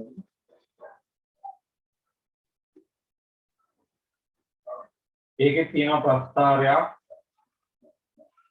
පාසලක විද්‍යාගාරයට අවශ්‍ය වායු ඉන්ධන ලබා ගැනීමේ ජීව වායු ජනකයේනි විතර තිබුණා. ඉතල පොළොවේ ජීව වායු ඒකකයක් තිබුණා. පාසලේ අහගදාන දිරායන කප්පල වලින් තමයි ඒක හදුවා කියලා කියන්නේ. පස්සේ කාලයක භූමි තෙල් වලින් ඒක ගෑස් කරලා ගත්ත එක තමයි කියන්නේ. ඒකේ තියෙන වායු වර්ග හතරක් සංයුතිය.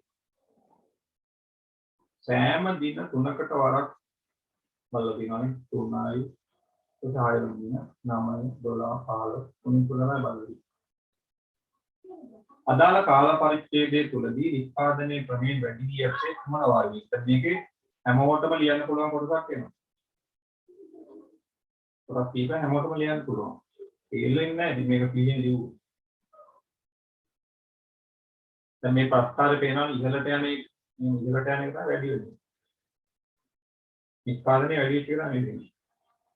ඉතින් මෙන්න මේකේ මේ කීයකින් හොයා ගන්න ඕනේ. දැන් අතුරෙන් ආන කවුද කියන්නේ? මොන ඩොට් නෙකේ. ඩොට් තියෙන්නේ ඉරිද. මේකේ තියෙන්නේ ඉරි. මේකේ තියෙන්නේ ඩොට්. මේක තනියද. මේකේ ඩොට් එකයි ඉරයි. හරි. ඉරි තියෙන කෙනා කවුද? දැන් මොකද වෙන්නේ? මේකම කාට හරි මේකම ලියයි.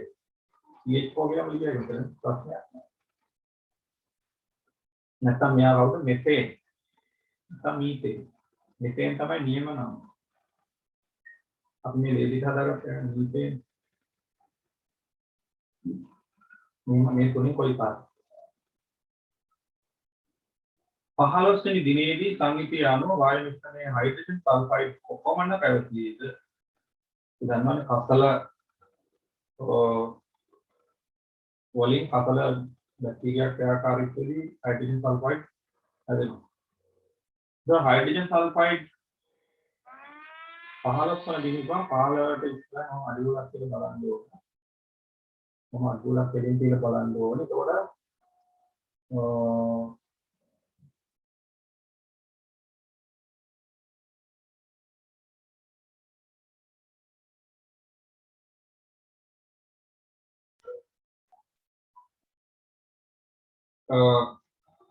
අඩුවක් කියලා බැලුවොත් 15 වලින් උඩට අපෙන් අහන්නේ හයිඩ්‍රජන් සල්ෆයිඩ් නේ. ඒක හයිඩ්‍රජන් ඉතින් හොයාගන්න හයිඩ්‍රජන් සල්ෆයිඩ් වල සම්පූර්ණ. මෙතන තියෙන්නේ කීයක ඉරක් නේ. ඒක හම් වෙනකන් යනවා දැන්. මෙහි කියලා කියන්නේ නේද හයිඩ්‍රජන් සල්ෆයිඩ් නෙමෙයි. කැපෙනවා 10යි. ඔන්න ලියනවා 10 වෙයි. හැබැයි මෙතන දීලා තියෙනවා ඒකක. මොකක්ද මේ PP මෙතන කියලා තියෙනවා මේ බලන්න. ඒකකේ නොමැතිනම් ලකුණු නැත. parts per million. මිලියනයට කොටස් පාන විදිහට. අනේ ඉතින් මේක කියන්න බැරි වුණා නම් ලකුණු නැහැ. නිකන් මොනවාරි යවුවාම ඒකක කියලා කියනවා නම් ඒක කියන්න ඕනේ. මේක ඒකකයක් කියලා දන්නේ නැත්නම් ලියන්න බෑ. අපි සංයුතිය හොයන පාඩම් වල මේක කතා කළා. අපිට සංයුතිය ප්‍රතිශත ලෙස ලියන්න පුළුවන්. භාග ලෙස ලියන්න පුළුවන්. ස්කන්ධ භාග, පරිමාණ භාග මොකක්ද කතා කරන්නේ? මිලියනයට කොටස් ලෙස ලියන්න පුළුවන්. ඉතින් තුන්වෙනි එක ජීවවායු නිපදවන්නේ සාකා සත්පුද්ගල මත නිර්වාය බැක්ටීරියා ක්‍රියාත්මක වීමෙන් ඒ බව තහවුරු වන්නේ ප්‍රස්තාරයේ දැක්කෙන මොන වායු සංයුතියේ විචලනය මගින්ද? අපිට පේනවා නිර්වායතුම ඔක්සිජන් නැතුවනේ වැඩ කරනවා. ඔක්සිජන් අඩු වෙනකොට මීතේන් එක වැඩි වෙනවා. ඒ මෙහෙටම නිර්වාය මෙහෙ නිර්වාය තත්ත්වයට තමයි වායු වෙන්නේ. උතර අඩු වෙලා තියෙන්නේ කවුද? ඔක්සිජන් මේගොල්ලෝ අඩු වෙලා නැහැ. සුට්ටක් අඩු වෙලා තියෙනවා. නම් යම් ප්‍රමාණයක් තියෙනවා. එතකොට නිර්වාය කිව්වහම අපිට තේරෙන්න ඕනේ මොකක්ද? ඔක්සිජන් නැති වෙට කියන එකනේ. එහෙනම් ඔක්සිජන් ගැන තමයි බලන්න. වායුව ඔක්සිජන් O2 හෝ ඔක්සිජන් ප්‍රස්ථාරයේ දැක්වෙන වායු වතුරින් ඉන්ධනයක් ලෙස ක්‍රියා කරන්නේ කුමන වායුවද? මේ එකක්වත් දහනය කරන්න බෑ. මීතේන් විතරයි දහනය කරන්න පුළුවන් වායුවක් වෙන්නේ. දහනය කරන්න පුළුවන් ඒක ඉන්ධන. Methane, මෙතේන්, CH4. ඊළඟ එක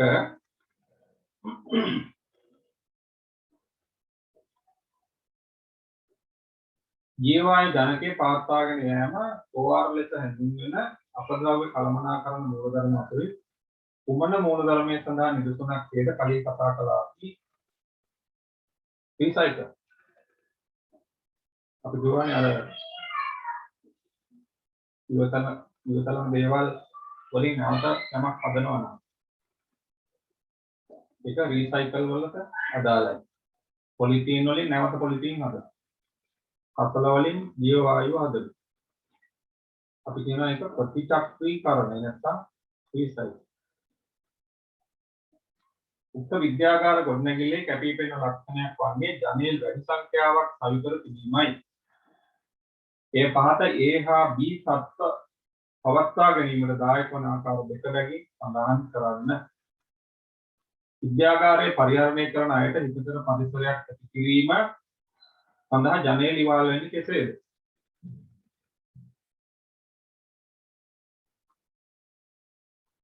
එකක් තමයි වාතාශ්‍රය හොඳින් ලැබීම. මොකක්ද දැනගන්න? ඊළඟ ආලෝකය. ඇතුලේ කටයුතු කරන ආලෝකය හොඳින් ලබාගත හැකි. ඊළඟ අපි දන්නවා වහල තිබුණොත් ප්‍රත්‍ය පිටකර උෂ්ණත්වයක් පවත්වා ගැනීම සඳහා. අපි දන්නවා විද්‍යාගාරයට ගිය ගමන් අපි කරන්නේ ජනේල් කියලා. ඒ ඔන්නේ කාරණා නිසා මොකද විද්‍යාගාරයේ විශේෂ වායු තියෙනක් පුළුවන්. දැන් මේ වායු සංසරණය හොඳින් සිද්ධ වෙන නිසා තමයි ජනේල් විශාල ප්‍රමාණයක් විද්‍යාගාරයක තියෙනවා. ඒක මේකෙන් දෙකයි ලියන්න ඕනේ. ලකුණු දෙකයි. ඊළඟ බාන විදුලි පරිභෝජනය අවම කිරීම. මේකට අදාළ වෙන්නේ කොහොමද? අපි දන්නවා ජනේල් ඇරියාම සූර්යාලෝකය හොඳින් එනවා. ඒ නිසා අපිට විදුලි බුබුළු අවශ්‍ය වෙන්නේ නැහැ. ඊළඟ වායු සමීකරණය හොඳින් වෙන නිසා විදුලි පංකා වායු සමීකරණ යන්ත්‍ර අවශ්‍ය වෙන්නේ නැහැ. ඒකට බල ශක්ති පරිවර්තනයක් අඩු කරගන්න පුළුවන්. අපි මේ ගැන කතා කළා මේක වඩා ඉහළට ගොඩනැගිලි සැලසුම් කිරීමේදී අර ස්වභාවික ආලෝකයේ පාවිච්චි කරන්න පුළුවන් විදිහට ස්වභාවික වාතය මගින් වායු සංසරණය වලින් සිද්ධ වෙන විදිහට සැලසුම් කරන්න ඕනි කියලා. මේක අපි ආයි මොන බලාගෙන යන්නේ ඊළඟට එම විද්‍යාගාරයේ විදුලි බුබුළු දැල්වීම සඳහා විදුලිය ඉපදානය. හොඳ විද්‍යාගාරයක් නේ. විදුලියක් ගන්නේ අර හදන ජීව වායුව දහනය කළා ජලය රත් කළා මේකී කරමුල ගන්නේ විද්‍යාගාරයේ එක ප්‍රශ්නයක්. ඇත්තටම මේ තාප විදුලි බලාගාරය මේ කතා කරන්නේ. ජලය නැටවීම, ජලය නටවලා හිමාලය හදලා මේක ලේසි වැඩක් නෙමෙයි. මේක ප්‍රශ්නයකට ඇවිල්ලා තියෙන හින්දා මේ මම ආයෙත් එකක් නෙමෙයි. අපිට ඉස්කෝලේ එකේ එහෙම එකක් හදන්න බෑ. නිපදෙන හිමාලය අධික පීඩනයක් යටතේ පවත්වා ගැනීම කරනවා. හරිද?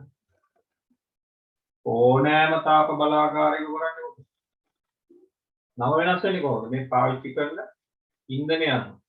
ගල්ලංගුරු බලාගාරෙත් ඔකමයි. දෙවිතෙල් බලාගාරෙත් එහෙමයි. ජෛවික ස්කන්ධ බලාගාරය එහෙමයි. න්‍යෂ්ටික බලාගාරෙත් එහෙමයි. මේ ජලය රත් කරලා තමයි අර ඉන්ධනේ පාවිච්චි කරන්නේ. කොහොම හරි අපි හදාගන්නේ අධිතප්ත හිමාලය. ඒක අධික පීඩනයක් යටතේ තලබමරයට එවනවා. ඒතල තලබමරය විශේෂයෙන් අපි අර ජල විදුලි බලාගාරයක තලබමරය වගේ නෙවෙයි. විශාල පෙති සංඛ්‍යාවක් තියෙන ඉතා සංකීර්ණ එකක් තමයි ගෑස් ටර්බයින් එකක් කියලා කියන්නේ. ඊට පස්සේ ටර්බයින් එක හයි කරනවා විදුලි ජනකයකට. විදුලි ජනකය නැත්නම් ජෙනරේටර් එක. ඩයිනමෝ. ඒක කරගුණොත් විතරයි විදුලිය එන්නේ. මේක කරගුණාට එන්නේ නැහැ. ඒතර මෙතන අහන්නේ ශක්ති පරිවර්තන. ජීව වායුවේ තියෙන රසායනික ශක්තිය. ඒක පළවෙනි පියවරේදී මොකද වෙන්නේ? විභව ශක්තිය වෙනවා. අර පීඩනය වැඩි තැනක් අඩු තැනක් හැදෙනවා. ඊළඟ පියවරේදී ඒක ගලා යනවා. චාලක ශක්තිය. ඒතර මේ චාලක ශක්තිය කියන්නේ අර ටර්බයිනයත් එක්කම ටර්බයිනය අවුනා මෙතන යාන්ත්‍රික ශක්තිය කියලා ඊළඟ කියන්න පුළුවන්. හරිද? ඒකට එතන චාලක ශක්තියක් තමයි තියෙන්නේ. ගලා යන උමාලයේ තියෙන චාලක ශක්තිය ඒක වැඩුණාම ටර්බයින් එකේ තියෙන චාලක ශක්තිය. ඊට පස්සේ මේ චාලක ශක්තිය ඩයිනමෝ විදිහට වෙන්නේ විද්‍යුත් ශක්තිය බවට පත් වෙනවා. මෙන්න මේ දෙක තමයි පිළිතුරු හැටියට ලියන්න තිබුණේ. එතකොට ජල විදුලි බලාගාරයක ලියන්නාම මෙතනින් මෙහා ලියන්නේ. මේක නෑ. ඒ ජලයේ ඉහළ ගබඩා කරලා තියෙනවා විභව ශක්තිය තියෙනවා. ඒක නල මගින් පල්ලෙහාට ගෙනිච්චාම චාලක ශක්තිය වෙනවා. ඊට පස්සේ ටර්බයින් එක කරගෙනවා ඒකේ චාලක ශක්තිය ඩයිනමෝවෙන් විදුලි ශක්තිය ලැබෙනවා. ඊළඟ C කොටසේ එක්තරා සතියක විද්‍යාගාර ක්‍රියාකාරකම් වලදී ජලය බැහැර කරන කාරණාවට දැන් බලන්න විද්‍යාගාරයක් කියන්නේ පරිසර දූෂණය කරන තැන. හරිද? අවට වායු ගෝලයට මුදා හරින ලද සංයෝග කීපයක් පහත දැක්. අපි කර්මාන්ත ශාලාවකින් යන තරම් මේක යන්නේ නැති හන්ද අපි නොසලකාරයි. මොනවද තියෙන බලන්න සංයෝග?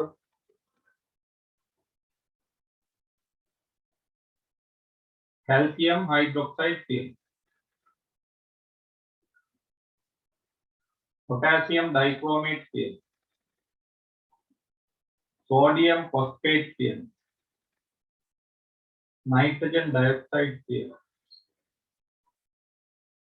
सल्फर डाइऑक्साइड තියෙනවා. सल्फर දහනය කරා सल्फर डाइऑक्साइड හදනවා. දැන් වායුවක් දකින්න බෑනේ ඒ නිසා අපි විද්‍යාගාරේ नाइट्रोजन डाइऑक्साइड හදලා පෙන්න දුරු පාට වායුව. හරි.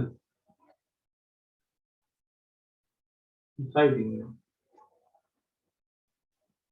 එම සංයෝග අතුරින් පහත දැක්වෙන එක් ප්‍රකාශයට වඩාත්ම අදාළ වන සංයෝගයේ ඉදිරියෙන් දී ඇති චිත්‍ර මත ලියන්න. පාංශු pH ගේ ඉහළ නැංවීමට දායක වේ. pH ගේ ඉහළ දානවා කියන්නේ බස්කට් වෙනද. එතන මෙතන තියෙන බස්කකෝ මෙහා බස්ක කැල්සියම් හයිඩ්‍රොක්සයිඩ් අපි හුණුදිය හදනවා කියන හුණු විතකනෝ කියන්නේ කැල්සියම් හයිඩ්‍රොක්සයිඩ් තමයි. අලු හුණු කැල්සියම් ඔක්සයිඩ් එකට ජලය දාපුවාම කැල්සියම් හයිඩ්‍රොක්සයිඩ් ගන්නවා. දෙක භූගත ජලයේ බැරලෝහ සංයුති ඉහළ නැංවීමට හේතු වේ. මෙතන තියෙනවා බැරලෝහයක් කොහෙද? ලික්‍රෝම් पोटेशियम डाइक्रोमेट. හරි. උඩ මේ ක්‍රෝමියම් යනවා. ජලාශයක එක්රැස් වීමෙන් එහි සුපෝෂණ තත්ත්වයක් ඇති කරයි. සුපෝෂණය හැදෙන්නේ අර ඇල්ගී ඇදිලා පෙන කොළකය පෙනිස්තරයක් හැදෙන එක. ෆොස්ෆේට් නයිට්‍රේට් වලින් හැදෙන. ඒකට සෝඩියම් ෆොස්ෆේට්. ඒකේ තියෙනවා ෆොස්ෆේට් කාණ්ඩය. මේ ෆොස්ෆේට් කාණ්ඩය මගින් සුපෝෂණය හදනවා. ප්‍රකාශ රසායනික දූමිකාව මෙන්ම අම්ල රැසි ඇති කිරීමට දායක වේ. කවුද? Nitrogen dioxide. ඊළඟට මෙයක් ලියන්න පුළුවන් සල්ෆර් डाइऑक्साइड. එතකොට මෙතන ප්‍රකාශ රසායනික භූමිකාව විතරක් අහනවා. අම්ල රැසි දෙකම අහනවා. ප්‍රධාන ප්‍රකාශ රසායනික භූමිකාව මෙන්ම අම්ල රැසි ඇති කිරීමට දායක වේ. එතකොට දෙකටම දායක වෙන කෙනා මෙයා තමයි ලියන්න වෙන්නේ.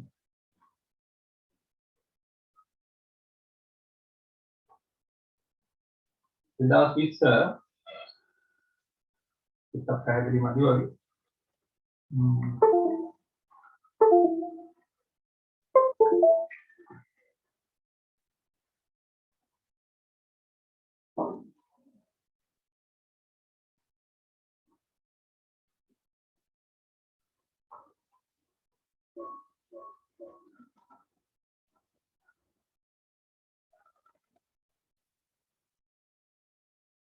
දෙදාස් 20 අහලා තියෙන බලමු. ඒක පොඩක්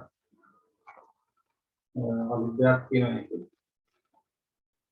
සුලභ දූෂක ප්‍රභව කීයක් හා ඒවායින් උපදෙන වායු දූෂක පහත රූප සටහනේ දැක්කේ. මේ දැක්වෙන ප්‍රාථමික දූෂක යනු ඍජුවම වායු ගෝලයට එකතු වන දූෂක වේ. එකතු වන වායු දූෂක වේ. ප්‍රාථමික දූෂක වායු ගෝලයේදී රසායනික විපර්යාසවලට ලක් වීමෙන් නිපද වෙන ද්විතීයික දූෂකද රූපයේ දැක්වේ. මේ දීලා තියෙන එකට අදාළව ලියන්න ඕනේ. අපි මේක කතා කරේ නේද? මේකෙන් හැදෙනවා මෙතන තියෙනවා. උදාහරණයක් ඇරෙන්න සල්ෆර් ඩයොක්සයිඩ් මෙතන තියෙනවා. මෙතන තියෙනවා සල්ෆර් ට්‍රයිऑක්සයිඩ්. කාබන් මොනොක්සයිඩ් තියෙනවා. මෙතන ඒක හැදෙන එකක් නෑ. නයිට්‍රජන් ඩයොක්සයිඩ් තියෙනවා. මෙතන නයිට්‍රික් අම්ලය තියෙනවා. සල්ෆර් ඩයොක්සයිඩ් තියෙනවා සල්ෆියු.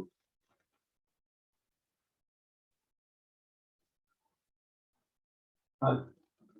ඊළඟට ඕසෝන් එකත් ද්විතීයික දූෂකයක් එක්ක ගන්න. ඔක්සිජන් වලින් හැදෙන්නේ. ඊළඟ රූපේ බලන්නකො මෙතන නාවික යාත්‍රාවක් තියෙනවා. මේ හැම එකෙම තමයි මේ වෙන්නේ. ගුවන් යාන, ගුණිකඳු, වගා බිම,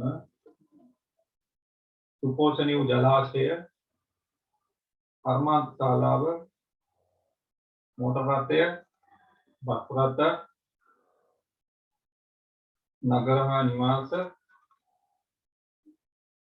මෙතනින් මෙහෙම එකක් ගහලා දෙනවා. දැන් කාබන් මොනොක්සයිඩ් මේගොල්ලෝ තොසණය කරනවා කියන්නේ. ආස්වාද කරනවා කියන්නේ. මේවෙන් පිට වෙනවා මෙතනින් මෙහෙම එකක් එනවා. මේකෙන් මෙහෙට ලැබෙන්නේ. මේවා. පතරනේ අම්ල රැටි වලට නෙල්ලුවා. දැන් බලන්න අහනියෝ. පාත එක් එක් ප්‍රකාශයට අදාළව නිදසුනක් රූප සටහනකින් තෝරා වගුවේ විස්තර පුරවන්න. වගුවේ විස්තර පුරවන්න කියනවා.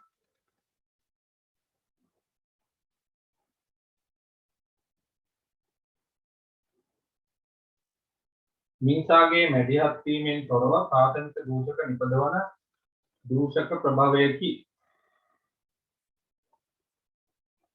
ස්වභාවිකව ප්‍රාථමික දූෂක හදන තැන. මේකත් මිනිසා. වගාවීමක් මිනිසා. සුපෝෂණය දිනු කරන නිසා නේද? හවුද දිනපන්. ඒක ස්වභාවිකව වායු දූෂක වෙනවා. සල්ෆර් ඩයොක්සයිඩ් එකේ වෙනවා. ඊළඟ වායු ගෝලයේ ඉහළදී ජීවීන්ට හිතකර ලෙසද පහළදී අහිතකර ලෙසද ක්‍රියා කරයි. ඕසෝන් කායි ඔක්සිජන් ඒක මේකට හිතකර නැහැ. ඉහළදී හිතකරයි ඕසෝන් එකේ UV ආරක්ෂා කර UV එන්නේ නැහැ. හැබැයි අපිට ආස්වාද කරන්න බෑනේ. ඊළඟ එක අම්ල වැසි ඇති කිරීමට දායක වන ද්විතීයික දූෂක නිපදවන ප්‍රාථමික දූෂකයේ. අම්ල වැසි ඇති කිරීමට දායක වන ද්විතීයික දූෂක නිපදවන ප්‍රාථමික දූෂකයේදී අම්ල වැසි ඇති කිරීමට දායක වන ද්විතීයික දූෂකය තමයි නයිට්‍රික්.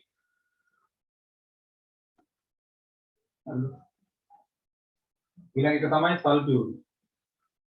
මේ දෙන්න හැදෙන ප්‍රාථමික දූෂක කවුද? සල්ෆර් ඩයොක්සයිඩ් සහ නයිට්‍රජන් ඩයොක්සයිඩ්. සුපෝෂණීය ජලාශ වලින් මුදා හරින වාස්තවික ගුණ වලින් යුතු ප්‍රාථමික දූෂකය. සුපෝෂණීය ජලාශ වලින් මුදා හරින වාස්තවික ගුණ තියෙන කාටද යමෝනේ? මේ ඉතලකාවි හසත පතිත වී ශාක වර්ධනයට අවශ්‍ය ප්‍රධාන පෝෂකයක් ලැබීමට දායක වන ද්විතීයික දූෂකය අම්ල රැසි හොඳ පැත්තක් තියෙනවා මෙයා වෙන්නේ නයිට්‍රේට් අකුණු ගන්නකොට වෙන්නේ මේ පතර නයිට්‍රේට් ලැබෙන මේක වැඩි වුණාම ප්‍රශ්න ස්වභාවික වැඩි වෙන්නේ නැහැ අපි වාහන දාන වගේ වැඩි වුණාම තමයි වැඩි වෙන්නේ ආහාර සැතපුම කෙටි කළහොත් මෙම දූෂක ප්‍රභාවයෙන් වායු දූෂක මුදා හැරෙන ප්‍රමාණය අඩු වේ. ආහාර සැතපුම කෙටි කළහොත් මෙම දූෂක ප්‍රභාවයෙන් වායු දූෂක මුදා හැරෙන ප්‍රමාණය අඩු වේ. ආහාර සැතපුම කෙටි නම් මේවා පාවිච්චි කරන්නේ අඩු. නැව් පාවිච්චි කරන්නේ කඩු වෙනවා. බස් රත්, මෝටර රත් මේවා භාවිතය අඩු වෙනවා. එතකොට මේ එක් බාහන ගෙන්නන් ළඟින් නාවික යාත්‍රා ගුවන් යාන කියන්නේ ගොඩක් කරලා ආහාර ගේනවා මම දන්නේ නැහැ ගුවන් යාන සමහර ඒවා ගේනවා ඔව් ගේන ප්‍රමාණය අඩුයි මේක තමයි වැඩිපුර දෙන්නේ මගී බස් රථ ඊළඟ ලෝරි රථ එහෙම එකක් දැන් ගෙදර වවාගත්ත කෙනාට කඩෙන් බඩු ගෙන්න යන්න ඕනේ. ඒක කාර්යයන් මෝටර රථේ පාවිච්චි කරන්නේ. එතකොට පරිසරයට හොඳයි. මෙන්න ප්‍රවාහන මාධ්‍ය තෝරාගත්තහොත් රට තුළ සිදු කරන සංචාරයකදී ඔබගේ කාබන් පීඩන අවම කළා. මම කලින් කිව්වා අපි සමන්ගේ වාහනේ යන්නේ නැතුව මගී බස් රථයක පොදු ප්‍රවාහන සේවයක් දුම්රිය යනකොට තවත් කාබන් පීඩන අඩු වෙනවා. ඒ විශාල නවීන සංඛ්‍යාවක් යනවා. ඒක බස් රථ මෙතන තියෙන ඒවායින් අපිට ගන්න පුළුවන් මගී බස් රථ කියන එක.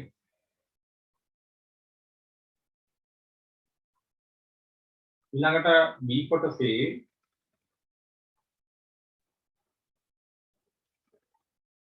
ඉරිදා මධ්‍යම රාත්‍රියෙන් ආරම්භ කර සඳුදා මධ්‍යම රාත්‍රිය දක්වා දිනක් තුල ජනාකීර්ණ නගරයක් වායුගෝලීය නයිට්‍රජන් ඩයොක්සයිඩ් වායු සංයුතිය මනින ලදී. එම දත්තයන් තුළින් අඳින ලද නයිට්‍රජන් ඩයොක්සයිඩ් සංයුතියේ විචලන ප්‍රස්ථාරය පහත දැක්වේ. එම ප්‍රස්ථාරය තුළින් අසායති ප්‍රශ්න වලට පිළිතුරු ලියන්න. අදාළ දිනේදී පැවති උපරිම අවම නයිට්‍රජන් ඩයොක්සයිඩ් සංයුතිය කොපමණද? ඒක කොන අතු උපරිම යනවා. ඉතලමයි මොකද්ද? උපරිම එක අහන්නේ ඉස්සෙල්. කවදාද අවම එක ලියලා තියෙනවා නම් ලියන්න නැතුව අවම උපරිම එක ලියන්න නැතුව වැරදි ඈ. උපරිම එක කියේ. මෙන්න මෙතන 0.03 PPA parts per million. අවම එක කීයද? මෙතන 0.01. ඒක කොහොමද? හරිද? ඒක කරයි තුනක් වෙන වැඩේ පේනවද? ලකුණු දෙකක් දෙන එක එකක් වෙනවා. සමහරවිට දෙන්නේ නෑ. දැන් ගියා 20 දුන්නාට ඊට ඉස්සෙල්ලා අවුරුද්දේ දුන්නේම නෑ. උපරිම නයිට්‍රජන් ඩයොක්සයිඩ් සංයුතිය වාතාවරණයේ දවසේ කුමකයි? උපරිම නයිට්‍රජන් සංයුතිය පෙන්වන්නේ එතන. කයින් කරන්නේ? එක්සක් එකක් පැය දාලා. ඒකට 8යි 8 වන පැයදී තමයි වෙන්නේ. දැන් මේ වගේ දේවල් මේක කියවලා ඕන කෙනෙකුට කියන්න පුළුවන්. එතනම ලකුණු 3ක්. හැබැයි දෙකට බෙදෙනවා. ඉහත ප්‍රස්තාවයට අනුව දිනකදී උක්ත නගරයේ නයිට්‍රජන් ඩයොක්සයිඩ් සංයුතිය ඉහළ අගයක් ගන්නා අවස්ථා දෙකක් දක්නට ඇත. ඒ සඳහා හේතුවක් දක්වන්න.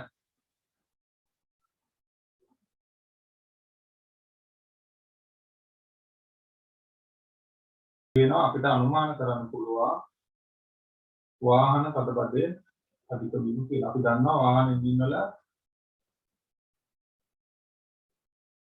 හයිඩ්‍රෝකාබන දාහනය වෙනවට අමතරව නයිට්‍රජන් වායුවක් දාහනය වෙලා නයිට්‍රජන් ඩයොක්සයිඩ් නිර්මාණය වෙනවා කියලා. ඒ නිසා වාහන තදබදය අධික වීම තමයි මේකට උත්තරය ඇතුළේ ලියන්න ඕන. උක්ත නගරයේ උදේවරුේ සිදුවන නයිට්‍රජන් ඩයොක්සයිඩ් සංයුතිය ඉහළ යාම තවස් වරුවේ සිදුවන ඉහළ යාමට වඩා වැඩි වී ඇත. ඒට හේතුවක් දක්වන්න. ඉතින් උදේ වරුවේ තමයි වැඩිම වාහන ප්‍රමාණයක්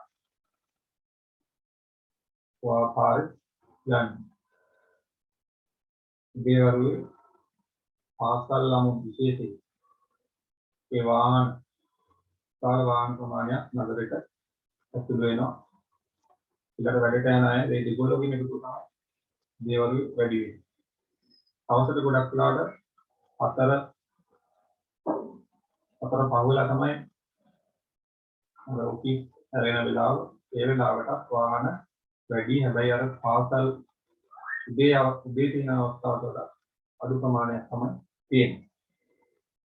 ඒක උදේ වරුවේ වාහන පදපදයේ අවස්ථරට වඩා වැඩි.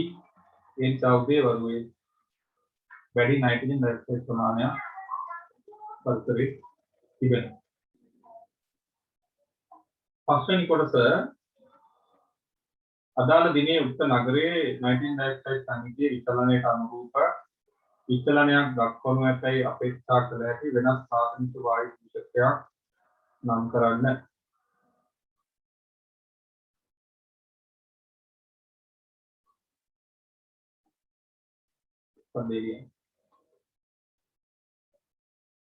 නයිට්‍රජන් ඩයොක්සයිඩ් සංයුතියේ විචලනයට අනුරූප වෙන්නේ. මෙතන හරියටම උත්තරේ නම් මොකක්ද? අපි දන්නවා වාහන පදපදේ වැඩි නම් නයිට්‍රජන් ඩයොක්සයිඩ් වැඩි වෙනවා. ඒ වගේම කාබන් ඩයොක්සයිඩ් වැඩි වෙනවා. අපිට කියන්න බෑ කාබන් ඩයොක්සයිඩ් වාහනේ ඉන්නවා කියලා. කාබන් මොනොක්සයිඩ් වෙන්න පුළුවන්. ඒතකොට මේ දෙක තමයි කාබන් මොනොක්සයිඩ් සහ කාබන් ඩයොක්සයිඩ් තමයි මේකට අදාළ පිළිතුර වෙන්නේ. මේ සල්ෆර් ඩයොක්සයිඩ් කියන එක වාහන වලින් යනවා කියලා මම ගොඩක් කල්පනා කරන්නේ නැහැ. මේ විතර ලොකුවට ගල්ලඟ උදාහරණය වගේ ඒකෙදි තමයි සල්ෆර් ඩයොක්සයිඩ් පිට වෙන්නේ. ඒකට